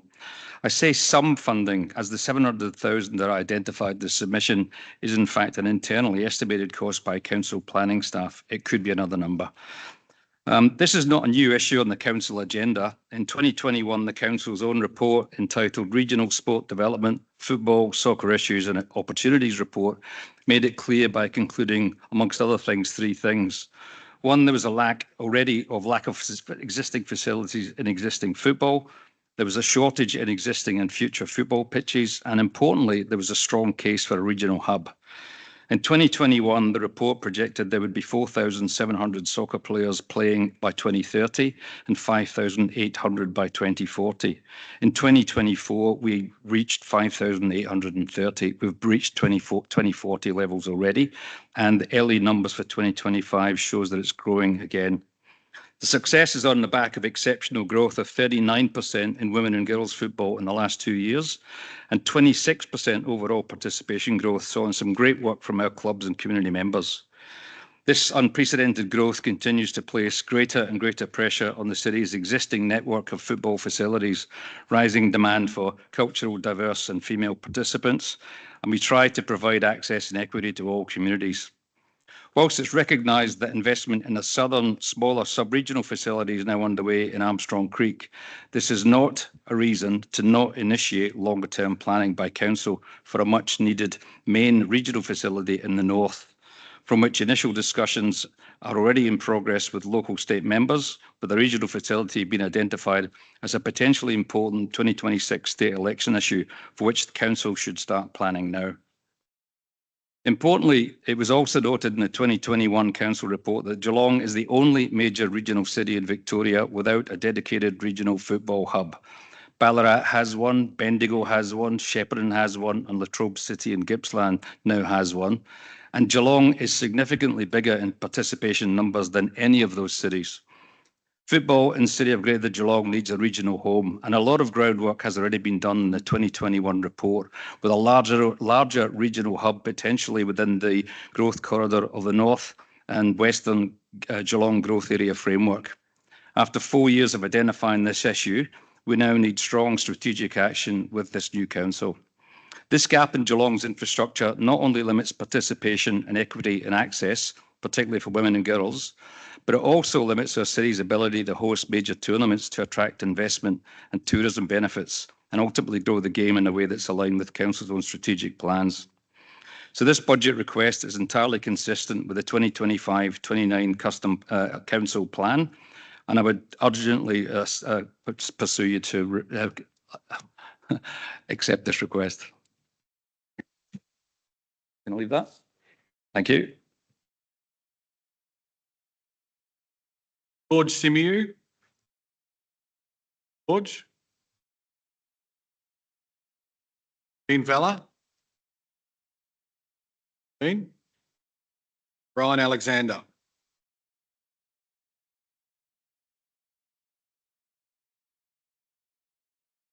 Fine. Good evening, councillors. Thank you for your time. It's appreciated this evening. It's great to see some familiar faces, Anthony. My name is Brian Alexander. I'm one of the vice presidents of the Geelong BMX Club based in Moolap. I'd like to begin by acknowledging the Wadawurrung people, traditional custodians of the land on which our club operates. We pay our respects to elders past and present and recognise the ongoing connection they hold to this land. We are committed to building a space that is inclusive, respectful and welcoming to all. Tonight I'm here to speak to you about the critical need for funding a new pavilion at our BMX club. This project is not just about infrastructure, it's about creating a safe, inclusive and equitable space for every member of our community, regardless of age, gender, background or ability. Over the years, the club has repeatedly raised concerns about the condition of our current facilities. Right now, we are operating with no toilets, no change rooms, no shelter and very limited indoor space. This affects everyone, but especially the young, our women and our girls, families with young children and members with disabilities. Our club is home to around 120 members, both riders and non-riders, and from all areas of Geelong. We pride ourselves on being a place that fosters family engagement, community spirit and inclusion. Our riders range in ability and experience. Some live with physical, behavioural and social challenges, and yet they continue to thrive and grow in this sport. Some of our athletes even hold world, national and state titles. If you're not familiar with BMX, it is an Olympic sport, but it is so much more. It's a lifelong passion for many, a way to stay healthy, connect socially, build confidence and be part of a larger community. At club level, we run practice sessions twice a week, host regular coaching sessions, put on fun clubby events to simulate race conditions in an inclusive and encouraging way. Our members travel. It's one of those sports. You've got to travel regularly to multiple tracks Australia-wide. They race on purpose-built tracks against 300 to 600 riders at state level and over 1,000 riders at a national level. These events are high energy, exciting and filled with connection. Kids meet their idols, families come together, friendships are formed. And for many children, especially those that may struggle socially or emotionally elsewhere, BMX offers a rare space that they feel safe, valued and empowered. But we are holding all of this together with very little. Right now, our members, including young children, volunteers and people with disabilities, have to use a public toilet block in the main car park. There is nowhere private or safe for people to change, no shelter from the weather, no space for meetings and even basic first aid space. Last year, we sat in the same space and heard from other clubs share their aspirations for growth. What stood out painfully was how little Geelong BMX Club currently has in place.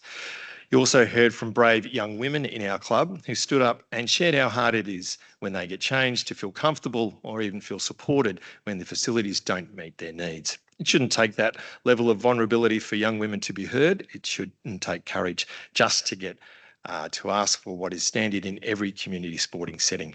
The lack of infrastructure is not inconvenient. It just doesn't adequately cater for these people. We do appreciate your time. We are looking for your support, and we're here. We're just trying to do stuff for the kids. Thank you.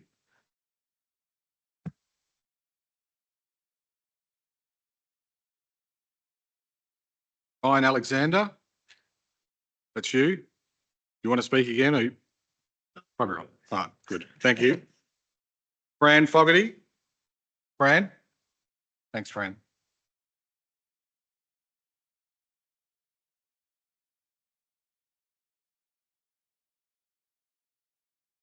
Councillors, executive staff and council officers. Thank you for the opportunity to come and speak to you tonight. I'm the network coordinator of the Barwon region of neighbourhood houses, and I pay my respects to the Wadawurrung people. And as a Kure Wurrung woman from Gunditjmara country, I acknowledge that I tread carefully on their lands.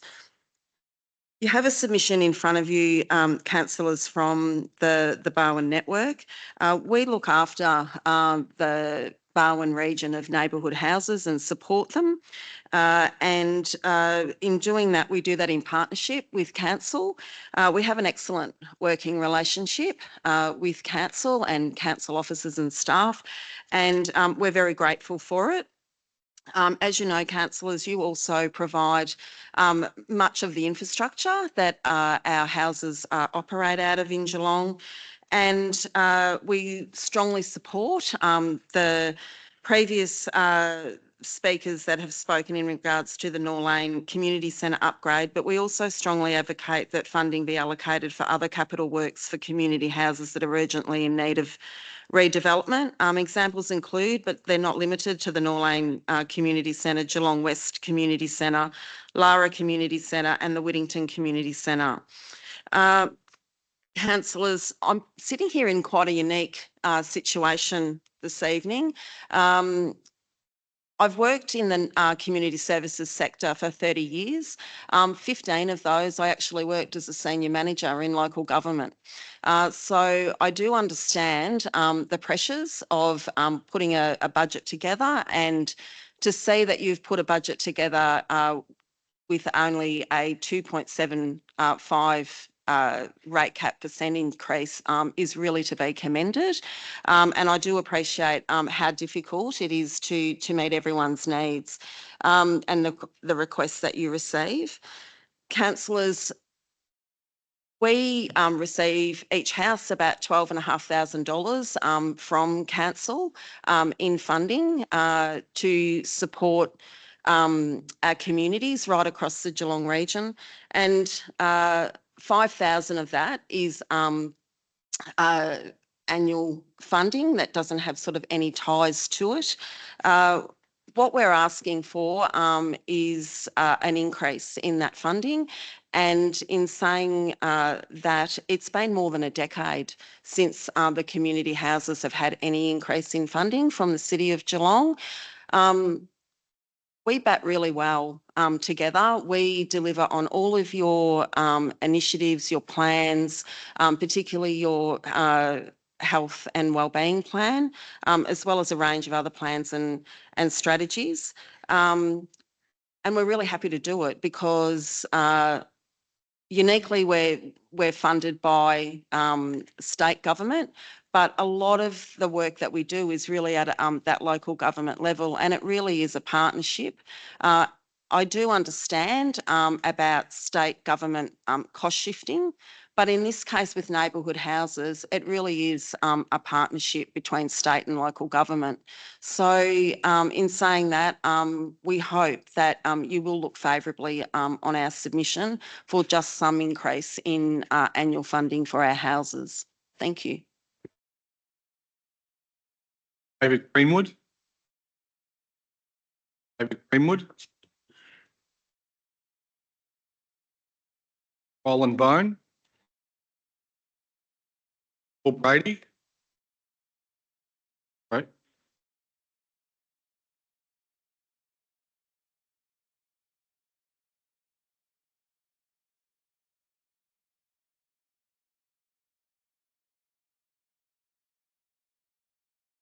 Councillor. Look, thank you. Thank you for the opportunity to address this issue of not funding North Shore's much needed safety goal nets within the draft budget. I apologise I'm not able to be here tonight now. It was my intention to be here. As the Mayor and Councillors Aiken and Councillor Eddie Contel know, these nets are urgent and required and needed to be funded. We are the only club in the GFL who does not have nets and has been required to actually put them in immediately. In fact, some clubs have actually got nets on second ovals as well too. We recently had a meeting with those three councillors named at the North Shore. It was quite devastating to check the draft budget to see that no funding was actually allocated in the budget. There is no doubt this funding has been affected by other ideas, including to cut $3.4 million from the budget to allow for free parking in the CBD. I'm certain other such projects are also not funded because of this free parking idea. There is no doubt we're seeing the opposite of Robin Hood here, where council is robbing from the poorer areas of Geelong to give to the richer areas. Every councillor has had an email from me on this matter, and it is to my disgust I have received very little response from councillors. This is in no way acceptable and appropriate for political leaders in Geelong. North Shore needs these safety nets funded now, and is our urgent request that councillors reconsider their position in the draft budget and fund the net request, Mr. Mayor. And I've read that. It doesn't necessarily say I agree with some of those comments, but I thank Paul for supporting that. Joy Lego. Joy.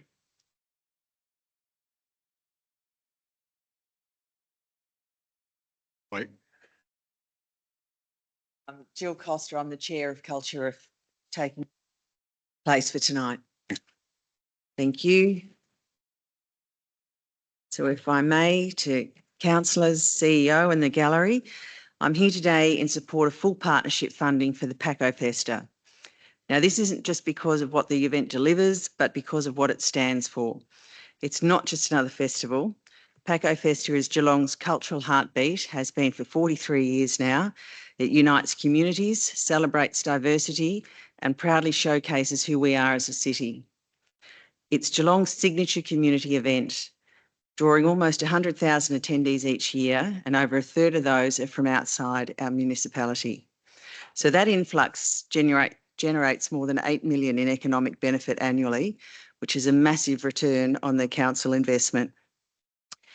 And I call it an investment because it's almost like for every dollar that the council puts in, we're returning $80 in the economic benefit. So I think it's a sound investment. Despite all it brings to the city, socially, culturally and economically, we were a little disappointed at the consideration to reduce the funding by 20%.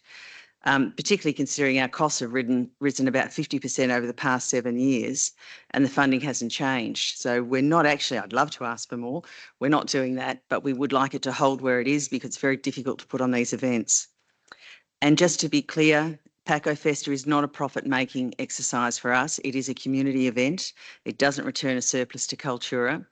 It's budgeted to break even by design. It's built for the community, not for commercial gain.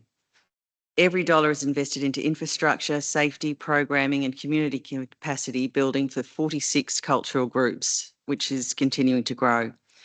They get to share their heritage with pride. We stretch every dollar. It's matched with significant contributions from state government, corporate sponsors and local traders. Other events may charge an entry fee. Paco Festa never has. It's not about exclusivity. It's all about accessibility, equity and belonging. It's about the families from Lara, from Armstrong Creek, Newtown, Belmont, coming from Ballarat, Bendigo and Melbourne, all of them standing together, celebrating the cultural richness that defines us. If council cuts the funding, marketing beyond our borders would likely be the first thing that we'd have to cut back on. So that threatens both our visitation and the economic return that benefits our traders, precincts, and we like to say our civic pride. So we're not asking for a handout. This is a high impact community driven investment. We consider it an investment. We're asking for that to continue. It delivers on the 4 of the city's own strategic objectives, being from community health to economic revitalisation, from cultural identity to meaningful engagement. So we're asking that we please don't diminish what this city has built. Don't risk losing the momentum on an event of 43 years that reflects the very best of us. Celebrating mixed cultures is becoming increasingly difficult across the world, and it's something Geelong does really well.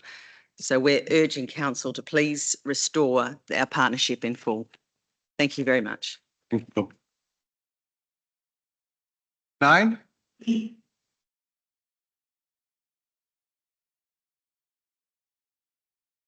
You're not Pat Manane. No. Thank you, councillors. My name is Hugh Seaward and I'm Chair of Active Geelong. I do notice that you've been sitting here for over an hour and a half, and I would be suggesting that you have a little standing break as representing Active Geelong. However, for the first time in over 100 years, our life expectancy is beginning to fall. Our lifestyle is killing us. We're getting heavier. We sit around too much. We don't exercise enough or get that social connectiveness from being active together. The Council's Planning Health Survey maps this in detail from suburb to suburb. Our lifestyle is creating obesity, diabetes, heart disease, many cancers, dementia, and poor mental health. But physical activity prevents obesity, diabetes, heart disease, cancers, dementia, and poor mental health. Active Geelong is working to change this trend in the communities of the Geelong region by advocating for more activity every day for everyone and trying to amplify the voices of the many organisations promoting activity, exercise or sport, and we've heard many of them tonight. Aligning with the Council's health and wellbeing plan, the City has partnered with us for the last year to support our activities, enabling us to collaborate with others to make a collective impact. With Read the Play for the successful mass yoga event on GMHBA Stadium, or collaborating with Barwon Health's Healthy Community Unit to promote physical activity in local workplaces, or collaborating with our Western Victorian Public Health Unit, the PHN, to promote physical activity prescribing by our GPs, GP nurses or physiotherapists. We have an extensive ambassador program, a social media presence to educate and encourage activity, and we've created 12 weekly walks led by health professionals or trained volunteers to enable our older and unfit members of our community to finally break the cycle of inactivity and ill health and begin safe walking. We've established our annual Active Workplace Awards to acknowledge those making transformative contributions. And we have shared with many of you our future plan to create physical activity opportunities in our disadvantaged suburbs to address chronic medical and chronic mental health problems. Now, the concept of Active Geelong is not a sporting change room or light towers or a new footpath, although they all help our cause. We're a hard to see organisation, but it has a vital long-term vision. Preventative health is the forgotten, neglected part of our health system. The federal government and state government struggle in this area, so it falls to local government and our local community to address this difficult behavioural change. This is recognised in the Council's own health and wellbeing plan. Improve access to physical activity through sport and recreational facilities, services and programs, or providing grants or collaborating with partners. Our ambitions align. We urge you to continue to partner with us and support Active Geelong. Thank you. Thanks. Just wanted to acknowledge former councillor Manane in the gallery. I was going to do that if you came up, but you didn't. So thanks, Pat. Thanks, you. Burke.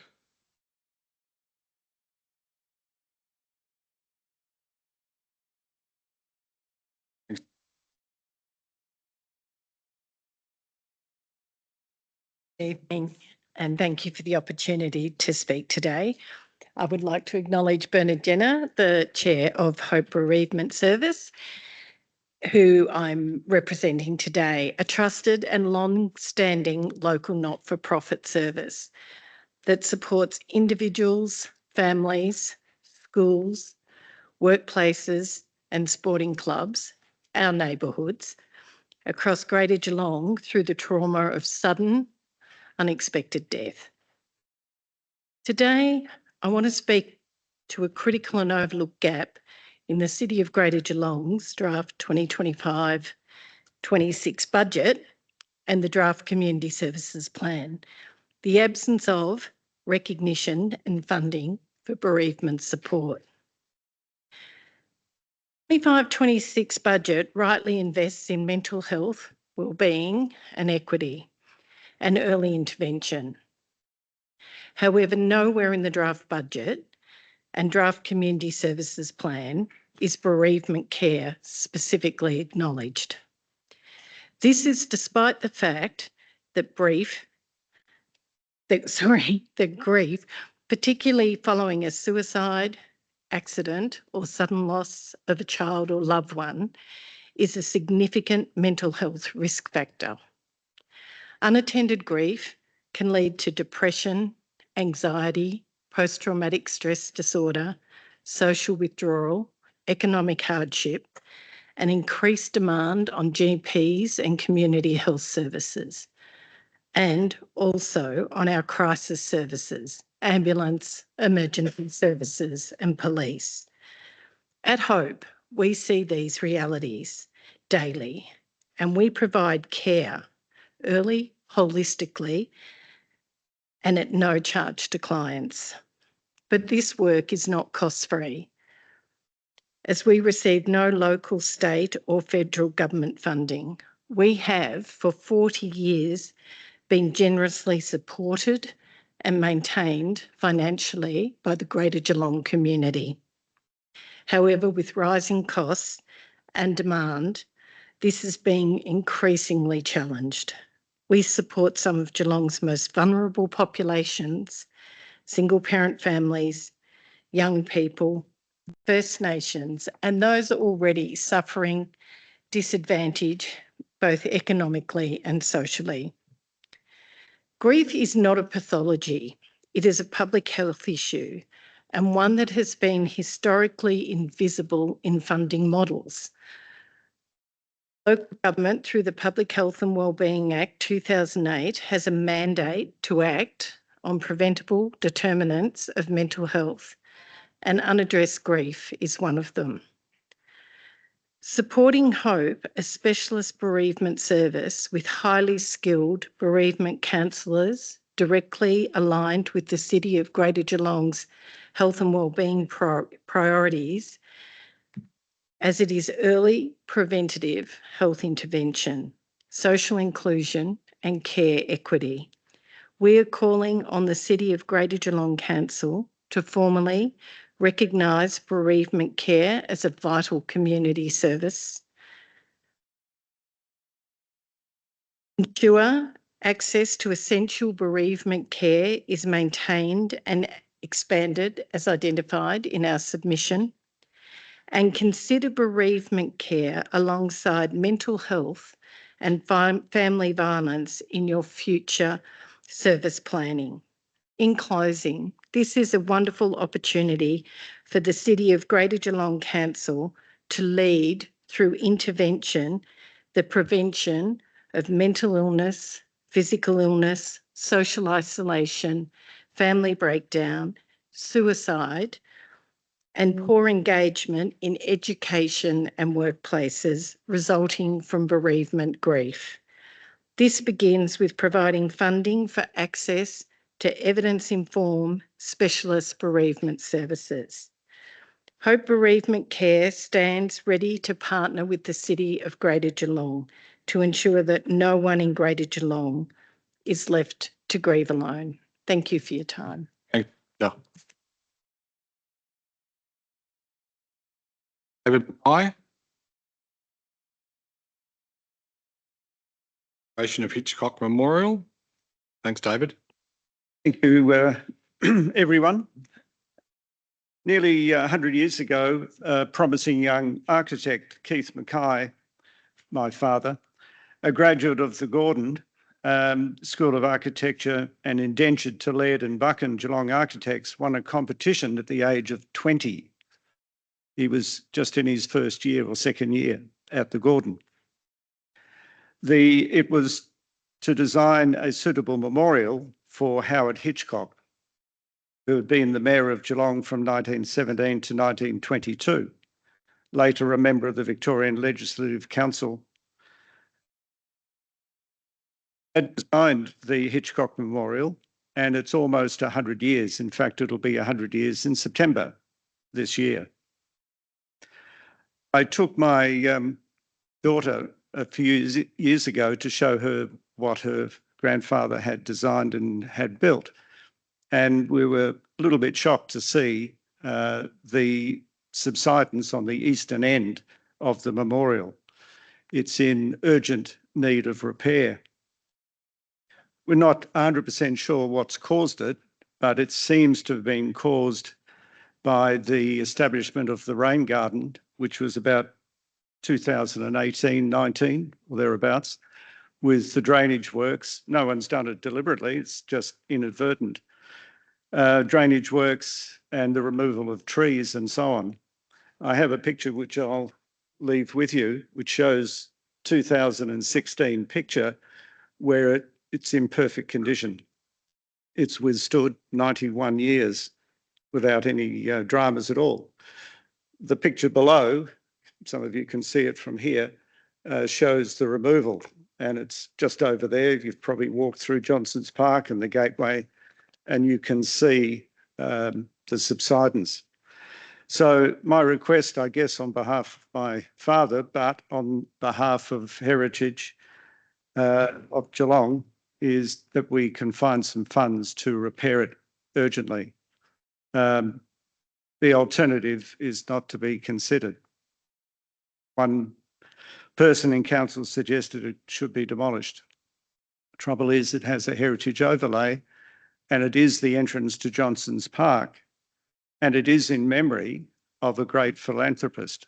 Remember, he was the one that Howard Hitchcock, who supported and paid for in many cases the Greater Geelong Road, the Greater Ocean Road, thank you, the Great Ocean Road. He paid for some of the servicemen out of his own pocket.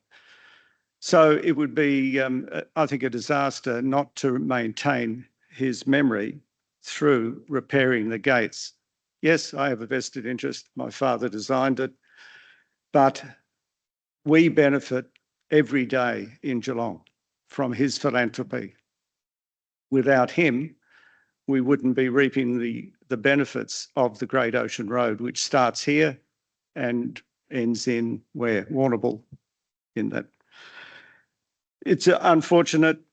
The rain garden may or may not, it's hard to say. No doubt DELP, who provided the funds, would probably say it wasn't them, but whatever was the cause, we have a chance to repair it. So I'm asking just for repair funds, not capital, just to fix heritage. Heritage Victoria gives the Gateway a very high ranking, and it's supported, of course, by the local National Trust. I'll leave the pictures with you. David. Thank you very much. Jamina Wilson. Jamina.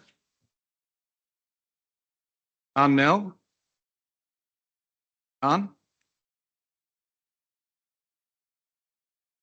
Michael Graham. Name. You wave your right. Thanks, Pat. Adam Martin.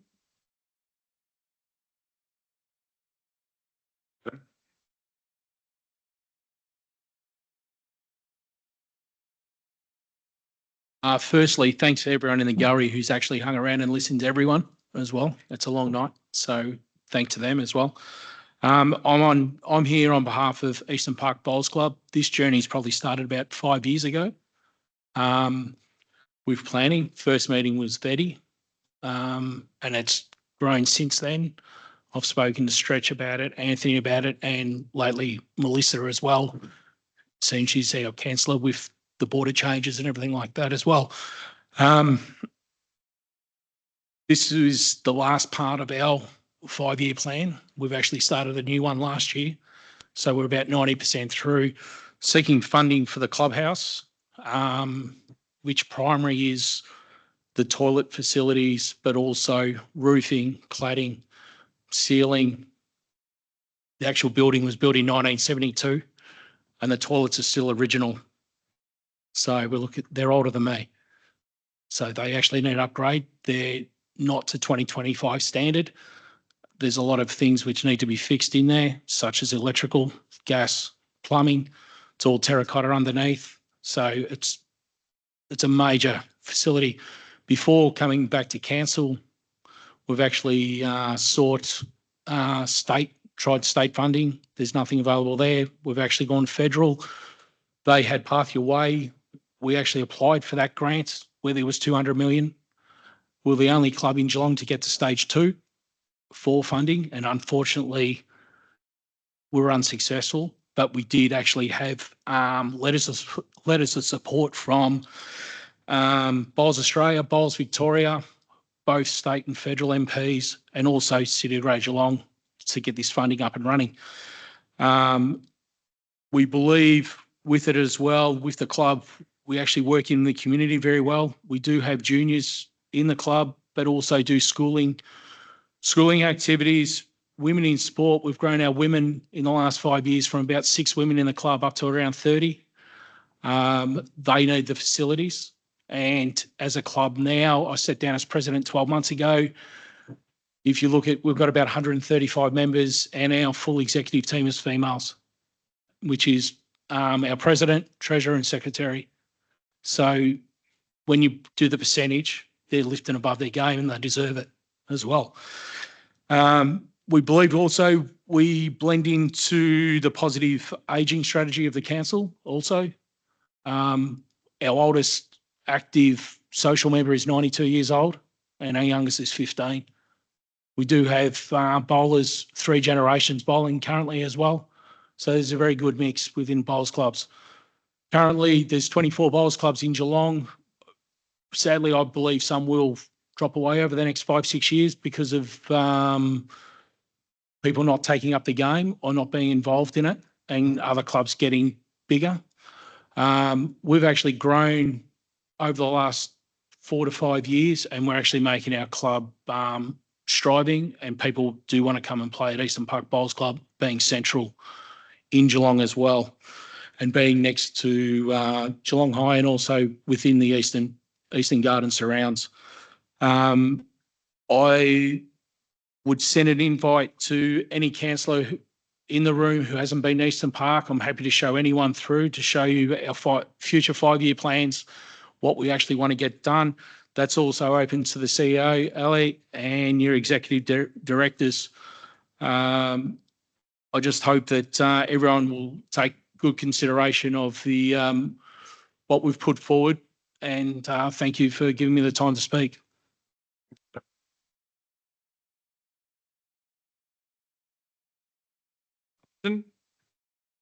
Thanks, Kim.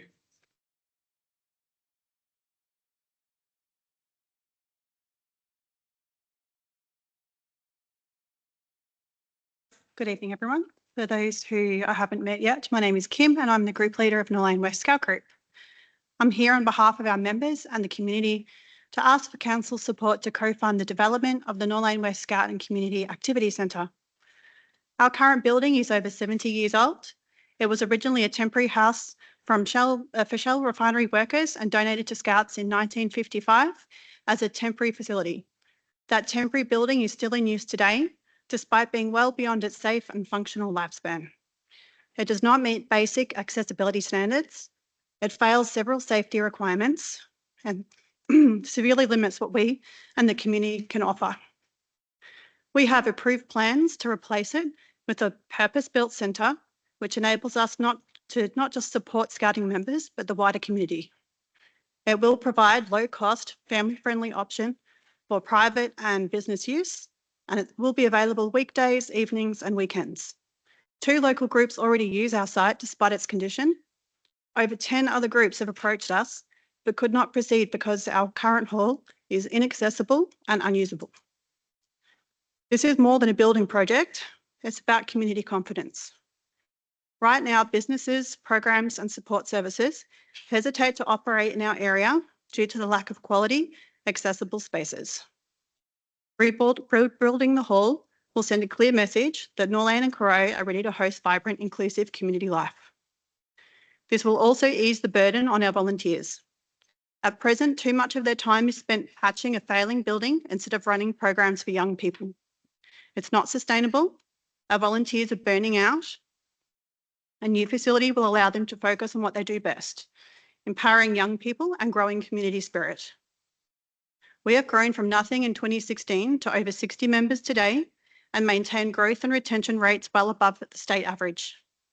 Our families mostly live in Norlane and Corroe, some of the most disadvantaged suburbs in the state. We're an inclusive organisation and keep our fees low, so we rely heavily on donations, fundraising and grants. Our volunteers work hard, but we cannot fund this rebuild alone. Building this centre will deliver proven social outcomes, increased youth engagement, stronger community connections, and reduced risk factors like crime and school disengagement. It will also bring economic benefits through jobs, local business activity, and education partnerships. It supports your community plan by building a healthier, more inclusive and connected Norlane. This project has the support of our local council member, our state member, Ella George, our federal member, Richard Miles, the Minister for Infrastructure and Regional Development, and of course, Scouts Victoria.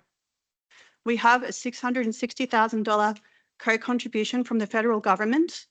All we need now is help from you, our council, to make it a reality. Please help us by contributing to the remaining $650,000 rebuild cost. Thank you for your time. Aaron Vandenberg.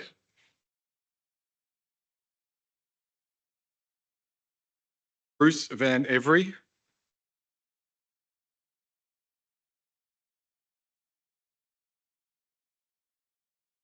Evening, Deputy Mayor and councillors. I'm Dr. Bruce Van Every and I am here to speak on behalf of the Bellarine North Rotary Club and community members that have been eagerly awaiting the promised replacement of the Drysdale Rotunda.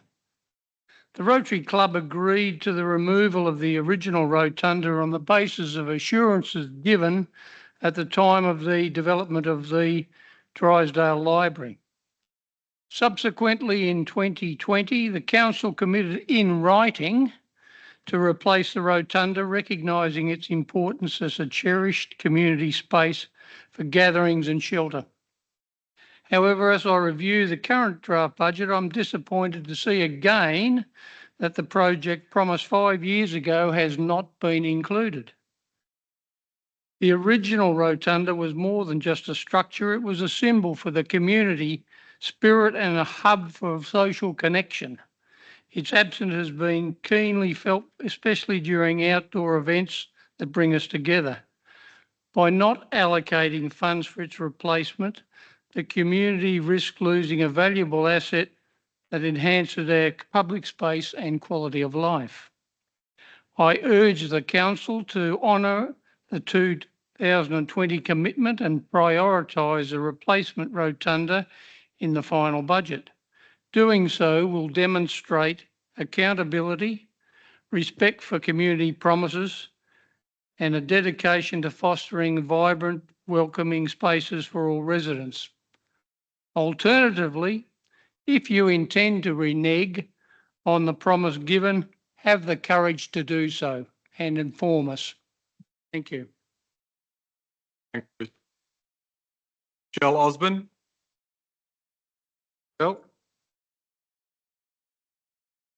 Morgan spoke before.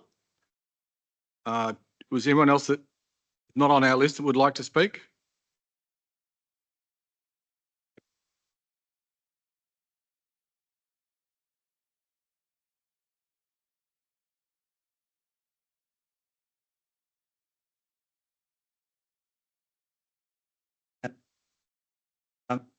I wasn't going to, because Hugh had already spoken, but I thought I just might add some endorsement to his words, and having spoken to many of you around the table about what Active Geelong's doing, I felt probably I should come in personally. As you know, I've worked on major community projects in Geelong for a number of years, and I was lucky enough to work with a number of you on food relief. And having done that, we now have a fantastic facility that is one that Geelong can be proud of, and also one that is serving us well. A few years ago, I got involved in homelessness, and that facility is now under construction as we speak, and it's going to be equally as a valuable piece of infrastructure as the food relief. About 5 years ago, I decided I'd put some efforts into mental health, and I was lucky enough to join with an organisation called Active Geelong, and a great leader in Hugh Seawood, and a great committee who have been volunteering their time for this city now for at least 5 years, maybe 6. And we're working to improve the health of everybody, but we have a real passion to try and help with the help of the most disadvantaged people in our community, and that's in the northern suburbs. We have been working relentlessly over the last 12 months to get funds for this project, and we have been successful in getting funds in the hundreds of thousands, which we hope to start a project in the next few months, which will lead to even more funds to come into our city to do something substantial about the health of the disadvantaged people of our northern suburbs. We're not asking for council for any of these monies. We've been hunting around Australia, mainly Sydney and Melbourne, and got the funds and got the commitment and got the interest in supporting the northern suburbs of Geelong. And the funds that we asked for is just a continuation of our existing partnership, which was $50,000 last year, to allow us to continue to do this work. We've gone off our own back to find the necessary funds to actually run the program, because we knew that council would not be able to do it. We knew that local philanthropy would not be able to do it because there's so much money involved. And for 12 months, we've been successful hunting around to do this. I look at this program much as I looked at food relief or homelessness. We just need to put some seed capital and some early programs into place so that we can make a substantial difference to the people of the northern suburbs who have the worst health outcomes of all the people in the city. And we ask council just to continue to fund us in a small way so that we can continue the work and bring both programs, money, energy, and engagement into the northern suburbs, so they could enjoy the sort of health outcomes that we in the shall we say, affluent parts of the city do. Tonight, I've been sitting here listening to some of the disadvantage in infrastructure in the northern suburbs. They don't have the same opportunities as the rest of us. And having talked to businesses and institutions about what we're doing, we firmly believe that other institutions are going to come on board, whether they be businesses, Vic Health, maybe even local government if there's any money left. If we can just get the program started and get some runs on the board, which we will be able to do with the money we've been able to raise, and then excite other organisations to get involved. And what we're finding is that it's not going to be an exercise that we can just make a donation to an organisation for 12 months and walk away. We know that it's going to be something that if we put a great program in place, we're going to have to fund for 5 or 10 years because we're looking to change behaviours and outcomes. And the sort of promises that we've been able to get of support are all around that sort of an effort. You know, they're saying, if you get the research done, if you get the programs in place, we will fund you for a lengthy term. Because when we talk about philanthropy organisations outside of our city, they're saying, well, if we can work in Geelong, we can transport the programs to other centres. We can take it to Ballarat, we can take it to Newcastle, we can take it in other areas. Geelong has an opportunity to do something that can be groundbreaking, and it can actually influence other organisations. Can influence other communities around Australia. So it is an opportunity for us to put our foot forward as a council. Thank you. Thank you. Bye. For your time, everyone, tonight. We do appreciate you coming in on a cold winter's day. The panel meeting is now closed. If you have any further questions, you can give council officers a call on 5272 5272 or our email address, our website, which is www.geelongaustralia.com.au. Thank you. Councillor Sullivan. Before we close the end of the meeting, Mr. Chair, we do have to move the recommendation for submissions, which I'm happy to move. If I can get a seconder. I'll second it, Mr. Councillor Aitken. Deputy Mayor. Yeah. Thank you. And the recommendation is that the submission review panel does acknowledge all the submissions it has received, not just those spoken to tonight, but all submissions. That we thank the submitters for their submissions, and especially everybody who's come in here throughout the duration of the evening to speak with such passion. We really do appreciate it. Your voices have been heard, and having been heard, all persons wish to speak to the submissions have. We recommend that council consider the submissions at a council meeting to be held on the 24th of June 2025. Pardon me. Oh, geez, cold, apologies. So yeah, happy to move that and just reiterate, thank you for everybody who's been part of the process, who submitted, who's spoken. It can be a lengthy night, it's a big night, it's a lengthy process, but it's well worth being involved and having the voices heard. That's how we make change. Thank you. Thank you, Councillor Sullivan. Councillor Aitken. Mr. Deputy Mayor, I echo the comments made by former Mayor Sullivan. And I also wish to add, it's actually a reality check for both councillors and the administration when we do have public submissions associated with our budget, because it actually broadens our eyes again, and it actually does challenge us as councillors with our decision making. I personally do want to try to respond to a number of the submitters that have been made, and I hope that there is willingness amongst the council group and the administration to try to respond to submissions that have been made, not just in person, but also in a written form as well too. Our budget still is in draft form. And as council have continuously said, they do wish to respond to the needs and wishes of the community.